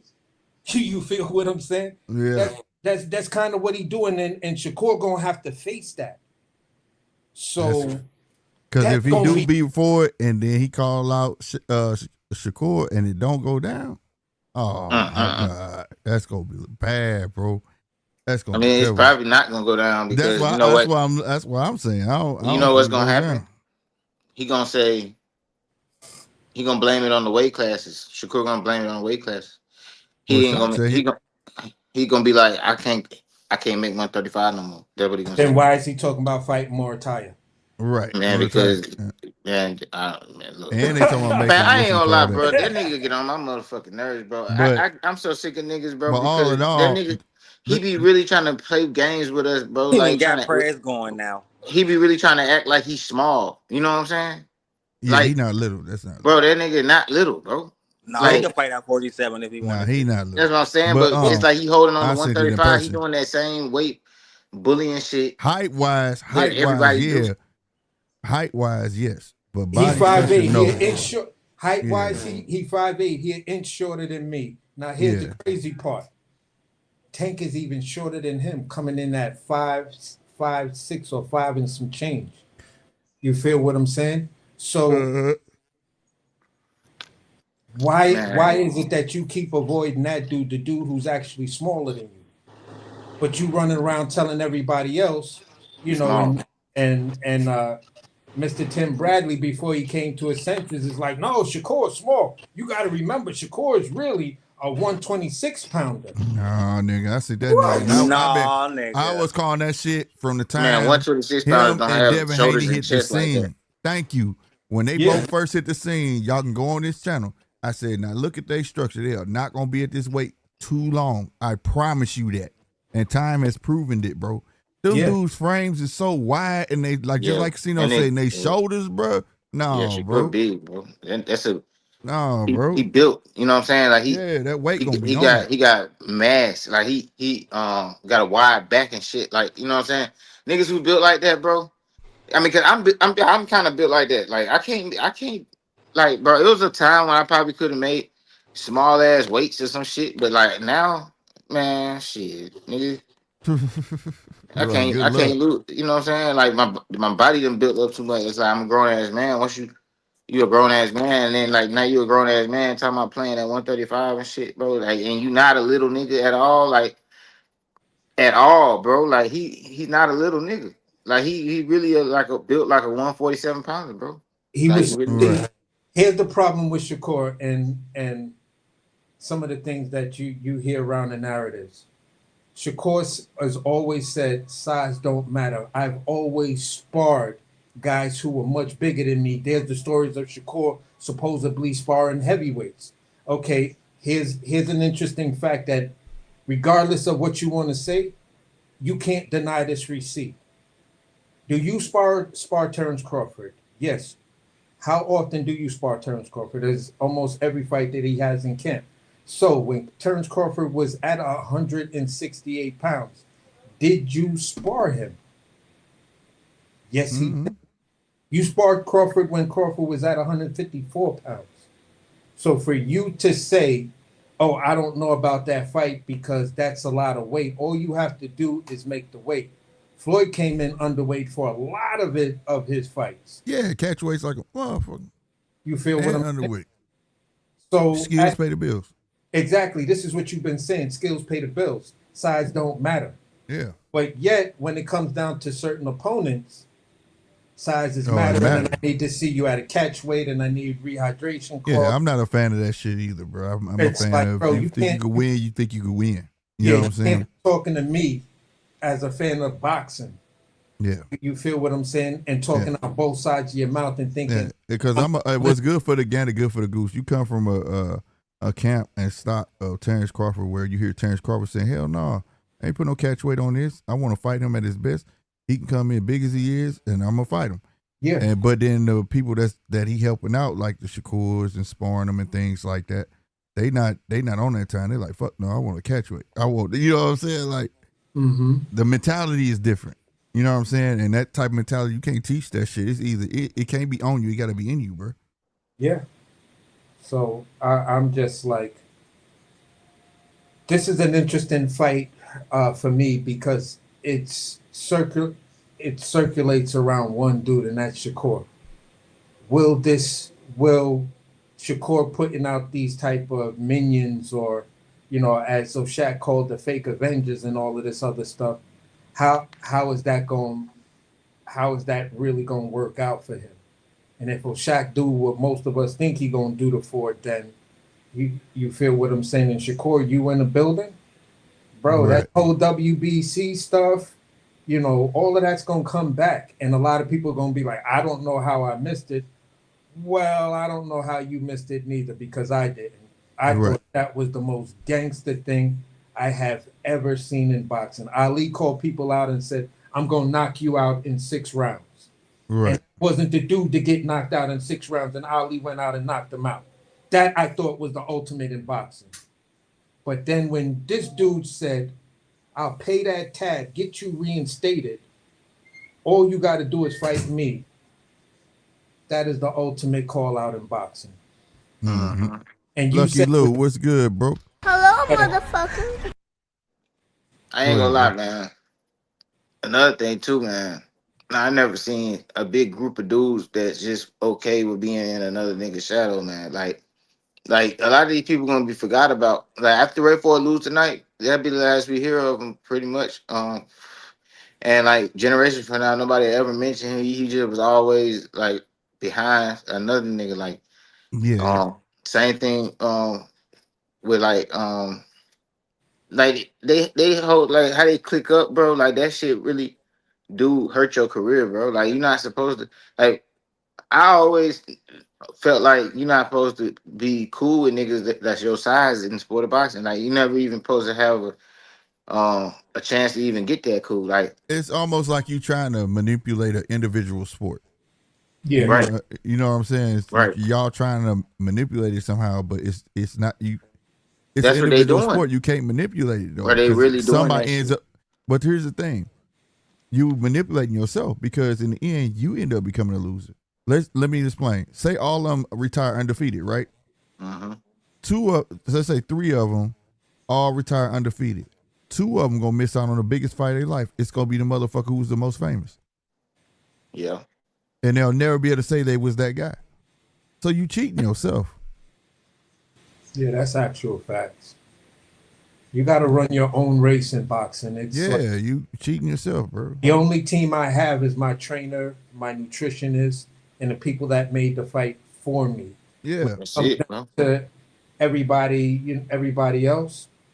Because you got to make your own legacy, bro. It's me and him. Nobody could fight that fight for me. Not my trainer, not my cut man, not Bud, not Ward, not Floyd. All those guys who give me praise, none of them could do what I do. And I just wanted to bring this up because here's the thing. Shakur said it wasn't a matter of integrity the way O'Shaq called them out, and now it's going to come home to roost. But I have to ask Shakur this question if I was ever in front of him. Who in your own camp came out publicly and said, listen, that was wrong of the WBC. I'll pay that 120 for you so you can get your belt back? Was it Crawford? Was it Ward? Was it Floyd? Who did that for you, bro? Or was willing to do that for you? See? Yep. That's what I'm saying, bro. But Adam Hurley say he taking 4. Zach Pacino say he taking 4, but it's 50-50. But my question is, what can Ray Ford do? Because like I said, I know what Shaqy gonna do. I feel like I know what he gonna do. I feel like the fight on Ray. Ray got to come out showing something different. I feel like Ray gonna come out emotional. And if he do, that's wrong. That's bad. And ain't that dude his coach, that one dude with that mustache? Yeah, the light skinned dude. Yeah. Young looking dude. He up there. Yeah, bro. He finna get him. He finna get that nigga packed up. I ain't gonna cap. That dude not ready for this. I ain't like and it's just because he really just a nigga who they made a coach because the nigga was around. You know what I'm saying? Like he ain't got no fighters, bro. Like that nigga, I thought he was an entourage member and shit. Like he like a pad holder type nigga. Like, and I'm not saying that you can't be a great coach. You gotta start somewhere. But the way he act like the entourage. He act like an entourage nigga at like the press conferences. He don't act like the head coach. You see what I'm saying? Like head coach is the nigga who's supposed to be keeping everything together. You feel me? You know what I'm saying? This head coach, he got there. He trying to get the fight canceled just like the motherfucking fighter. You know what I'm saying? It's just like I see it's a lot of immaturity on their side. I think it's all finna show up. Like it's finna show up because there's no real intent for him to fight him. Right. So you're trying to create the beef. Your team was trying to create it and saying, yeah, but you didn't show up to that sparring, so you already knew what time it was, and it's like, and O'Shaq is sitting there like, what the hell are y'all talking about? Right. You know, when he tried to talk about the situation between the 2 fights between Nova, and then O'Shaq had to clarify it and be like, whoa, wait a minute. Nova had a full training camp with me, and he only had about 2, maybe 3 weeks. It was 3 weeks. Yep. And look at the fight that he gave you. So I don't think he should really be trying to compare nothing. And then to add the injury, whatever the saying is, insult to injury, whatever it is. But as I said, that Nova came out and Ray didn't even make weight for that fight. Yeah. And they told him if Nova didn't take the fight, then he wouldn't fight on another turkey card. Yeah. Yeah, Nova comes out and he just lets it know. So there's a dynamic behind it. There's a definite intent. There's movement. There's everything. There's everything there. So just like Fulton is trying to take away um, O'Shaq's victory over him by saying, "No, it was the weight cut," and coming out with the Betty Crocker, I missed weight excuses Yeah. 2 days before. Then I feel like this: Nova, you did the right thing by coming out and say, "Yeah, let me clarify this for y'all. Number one, Turk told me if I didn't take that fight after this dude missed weight, and he was a clear pound over." And according to those rules in that state, that fight could have been canceled if I didn't want it. And I didn't want it. But they told me if I don't take it, I'll never fight on another Turk card. Yep. And that's fucked up. But yeah, to the 740 team. But he messed up. He contradicted himself in that because when he said that he was right there, it's like I can't hit him, but he didn't want to engage. It's your job to make him engage. You the brawler, he the boxer. So Yeah. if that was your MO coming out at him, that was on you. Like I said, you wasn't cutting that ring off like that. You kept falling for them traps where he was pretending like he was finna squad with you and backing out, countering your ass. So when he said that, I'm like, come on, bro, you could end that. Once he said that shit, you know what I mean? But that's how I feel like Shockey gonna do him, just like how he did Stephen Fulton. If he come out emotional like that, he's just gonna use Ford. I want to see Ford with some footwork and actually try to sit down on his punches, because that's the one thing I never seen Ford do is sit down on his punches, bro.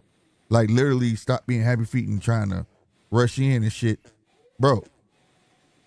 Sit on your punches and try to match wits. But I don't know if he can do that. You know what I'm saying? He don't seem like the type. Because I ain't seen that. He don't even have it. Like, bro, he don't have intelligent fighter even written on his face, bro. I ain't gonna lie to you, but that nigga there is immature, bro. He like a kid, bro. When they at that table, like when they was at the table, I felt like he was asking for validation. Yeah. Yeah, he like a kid, bro. He ain't ready for this shit, bro. This grown man business going on, bro. He just not. He ain't. Because the whole conversation shifted from talking shit to stump you on the ground to him asking him questions like, you know what I'm saying? Like, you think I ain't got it? You know what I'm saying? Like, yeah. And for me, it was this, man. Like I said before, you the young dude trying to get a name for yourself. Mm-hmm. This is a real G that got the streets behind him, already went through the jump off, came out and still on top. And you thinking that, if I get in the beef with him, everybody else will respect me. And that dude is like, I don't think you really know what you're doing, so I'm gonna let you go ahead and do this, and I'm just letting you know it's not gonna end well for you. And he just telling the OG like, that don't matter. I'm still going out. I'm still gonna do it. And it's like, okay, do what you got to do, young man. But when it get done to you, I'm going to let you know that I did this to you. Now I want to say this from that Ron Isley jump off. All right. Zappuccino said, I just hope Ford don't let up on Shock. Go take that shit. But I say the same thing about Shock, though. See, my thing, that's the only thing, bro. Like, people felt like he beat Conceição that first time. I didn't think he beat Conceição the first time. I think he beat himself. He thought he had it in the bag. He let up off the gas. The second time, he didn't let off the gas not one round. You see what I'm saying? And I feel like he can't let off the gas in this fight neither. There's a lot riding on this. I don't think he's gonna do. He ain't gonna let off the gas. He know how much. He know how that team that they do with. He know how that shit go. But they got a lot of influence in boxing. Everybody they stick together like that, bro. Like them niggas. You know what I'm saying? Like he ain't finna leave it up to the judges if he ain't got to. And if he do gotta leave it up to the judges, he gonna make sure this shit clear. He know this is important. He know this is important. I think he learned from it, but don't get cocky. Like I say, it's a thin line between confidence and cocky. Don't get cocky. Don't cross that line. Yeah, I thought he lost the first fight to Conceição simply because I just put it down to one thing. Boxing skill wise, I saw Shaki winning that fight. But the thing that made him lose that fight was part of the scoring, ring generalship. Yeah. Judges have preferences. Because Shakur was in the same thing. I started to show off with that. On the same night, while he was screaming at Shakur, Like you just seen what they did to O'Shaq. Stop fighting off your back foot, even though you're connecting more and you're more accurate. It's the sheer fact that you're backing up. Yeah. Make this dude back up. Right. Give them the appearance. Right. That's what I was at the beginning of this show, AC. I swear to God. I was like, all that CompuBox shit, I said, I don't believe in that shit. I said, because it's human nature. Each judge got their own, believe it or not, they got a preference. Yeah. Some like the aggressor, some don't. Some like the box skills. I don't give a fuck if you threw a bazillion punches. How many of them were really effective and clean? You see what I'm saying? CompuBox ain't gonna tell you what's a clean punch and what's not. Shit like that. This is the things, the criteria these people are judging by, and it's human nature to have a favorite of what you like. I like aggressors. I like boxers. I like boxer punchers. So you know what I'm saying? You can't leave no stone unturned, bro, in this game, bro. And they starting to show it. Because last year it seemed like all the aggressors were winning the fights, all of them, and it was crazy. You know what I'm saying? Because a couple fights I felt like nah, they robbed this dude, but like, you know what I'm saying? So yeah, I said the same shit, man, at the beginning, man. When it comes to judging, bro, you get pushed back too much. You better get on your good foot and start pushing his ass back, because you made him luck. What's they say? Hit the luck of the draw. You got 3 judges that want to goddamn me. They all like aggressors. You get what I'm saying? Half his punches ain't even landing on your ass, but it just look good. But you doing all the work and you fuck around and lose. So that's why, like I say, the concept style fight, like you say, ring gymmanship, all that shit played a fucking part in that. Him going straight backwards and halftime moving himself backwards, trying to conserve energy. I understood it, but it's a way to do it and look good doing it at the same time. You know what I mean? And that's why some people were like, nah, AC, you wild. And I'm like, bro, in this fight right here, nothing else makes sense but the judges had preferences. And I'm going to say it like this.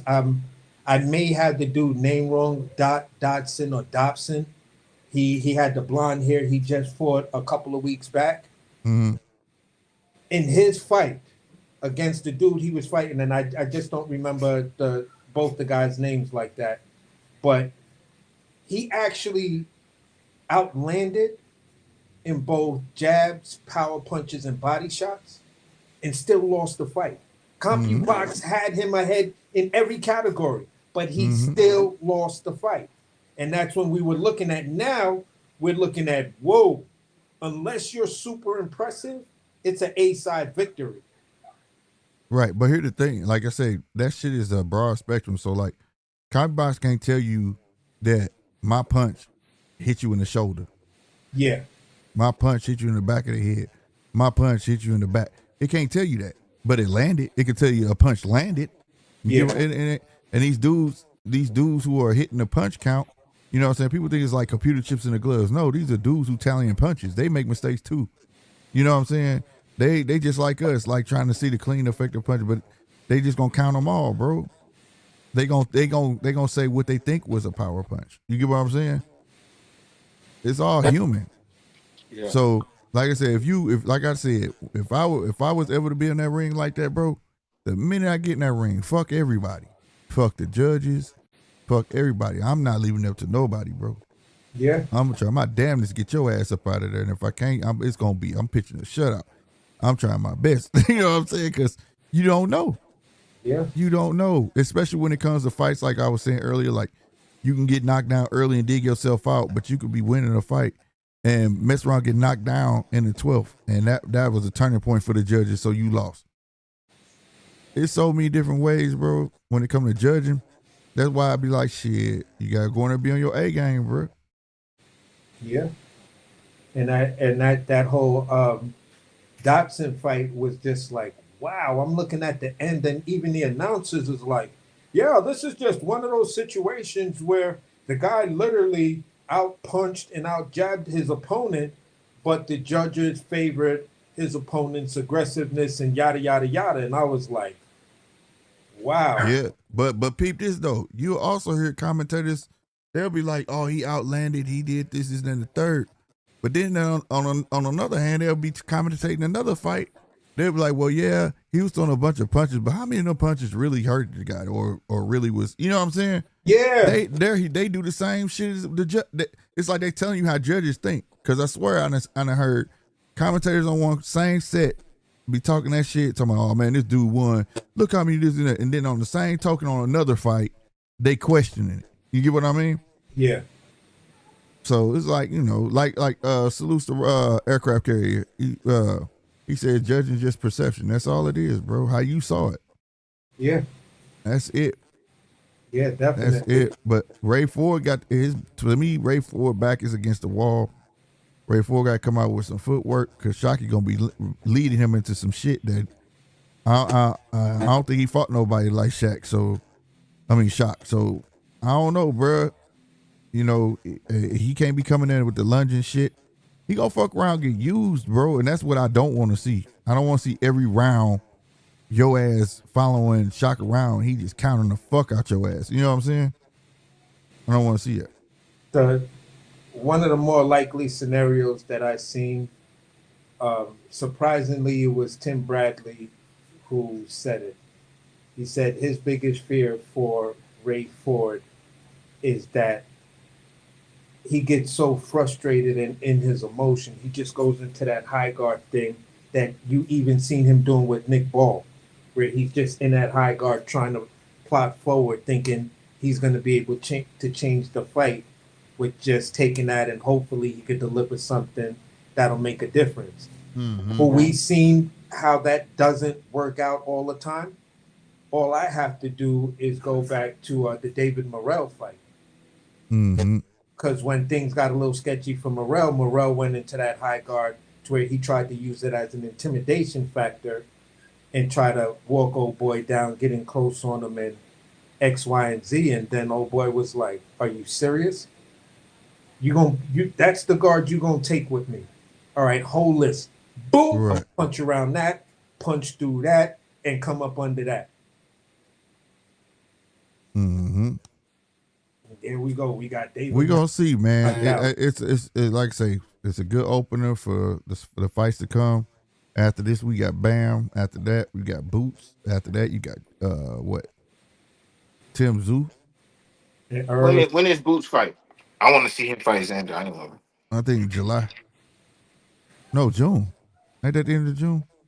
Or is it? I can look it up. I want to see that shit.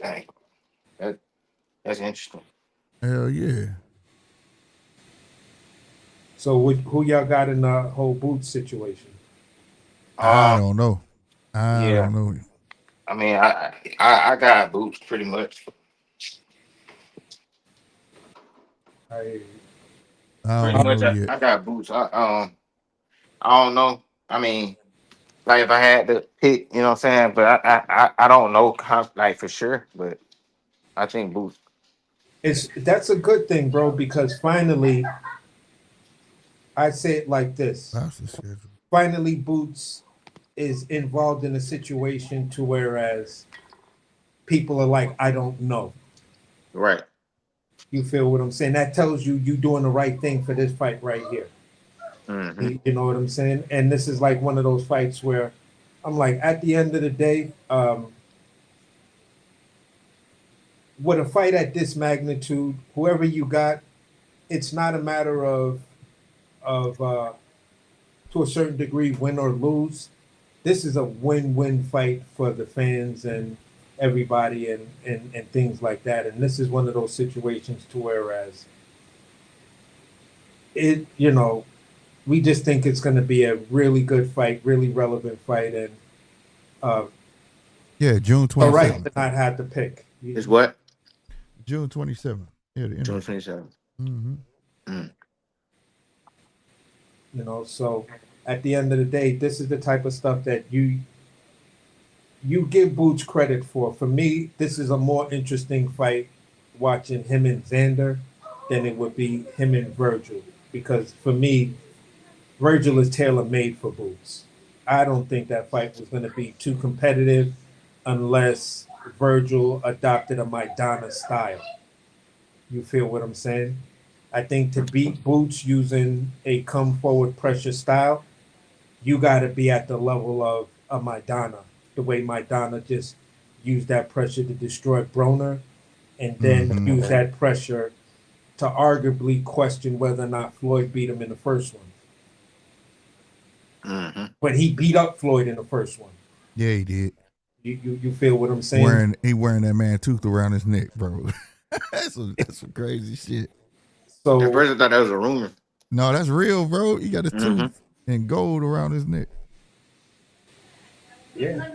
That shit wild, man. He could sell that shit for a lot of money one day. Yeah. Fuck yeah. But fellas, man, I'm about to go ahead and turn it in, bro. I appreciate y'all coming through, man. I will be back tomorrow for that fight, so you make sure y'all come back and show up and show out with your boy. All right, that's a bet, bro. Yeah, for sure, man, for sure. I was going to do some of these watch parties with you, bro, but some of these fights that we've been looking at over the weekend, I'm like, man, I won't even be able to talk because I'm just so into these good fights, bro. Yeah, it's been some good ones, man. Been some good ones. Yeah, for sure. On to the next one, man. Good seeing you again, bro. Same thing to you, Casino. All right, y'all, man. I'm going to go ahead and pack it up. Salute everybody came through, man. I sent you round one. I ain't get to salute you, man. What's up with you, bro? Hello, motherfucker. And I'm about to get out of here, man. Yeah, man. I can't wait to see what opponent they get, Jamal. I hope it ain't no Rudy Poot. I hope it's a Caleb Plant. Well, it needs to be a Caleb Plant, bro. If they did look for opponent, man. Get him off the couch and say, come on. So he can get some sort of revenge on it. You know what I'm saying? But yeah, bro. Oh man, we got a new guy here. Commander Niff, what's going on with you, man? My bad. I just got to your comments that Foster could be ran out of Houston with the loss to Ford. Man, I don't know, man. I'm picking shot, but I want to see something different out of Ford. I like Ford, no doubt. I'm not here for the slander on Ford. I just call the fights how I see them, y'all. Shaq could be Shaq, and but it's gonna be up to Ford to turn that fight. It's gonna be up to Ford to turn that fight. Ford got to come in and give his all on it. You know what I'm saying? So we shall see, y'all, man. Like I said, I will be back here tomorrow, 7:00 Central Standard Time, man. Make sure y'all come hang out with your boy, and we gonna enjoy this fight. I think I'm very optimistic. It's gonna be a banger, though. I am, bro. I'm very, very optimistic, and maybe I'll get proved wrong. Time will tell, man. I am your boy Slick 50, man, and I'm finna get up out of here. Y'all be easy. Hit that like and subscribe. Let's get to that 3K, man. I'm up out of here, y'all. Deuces.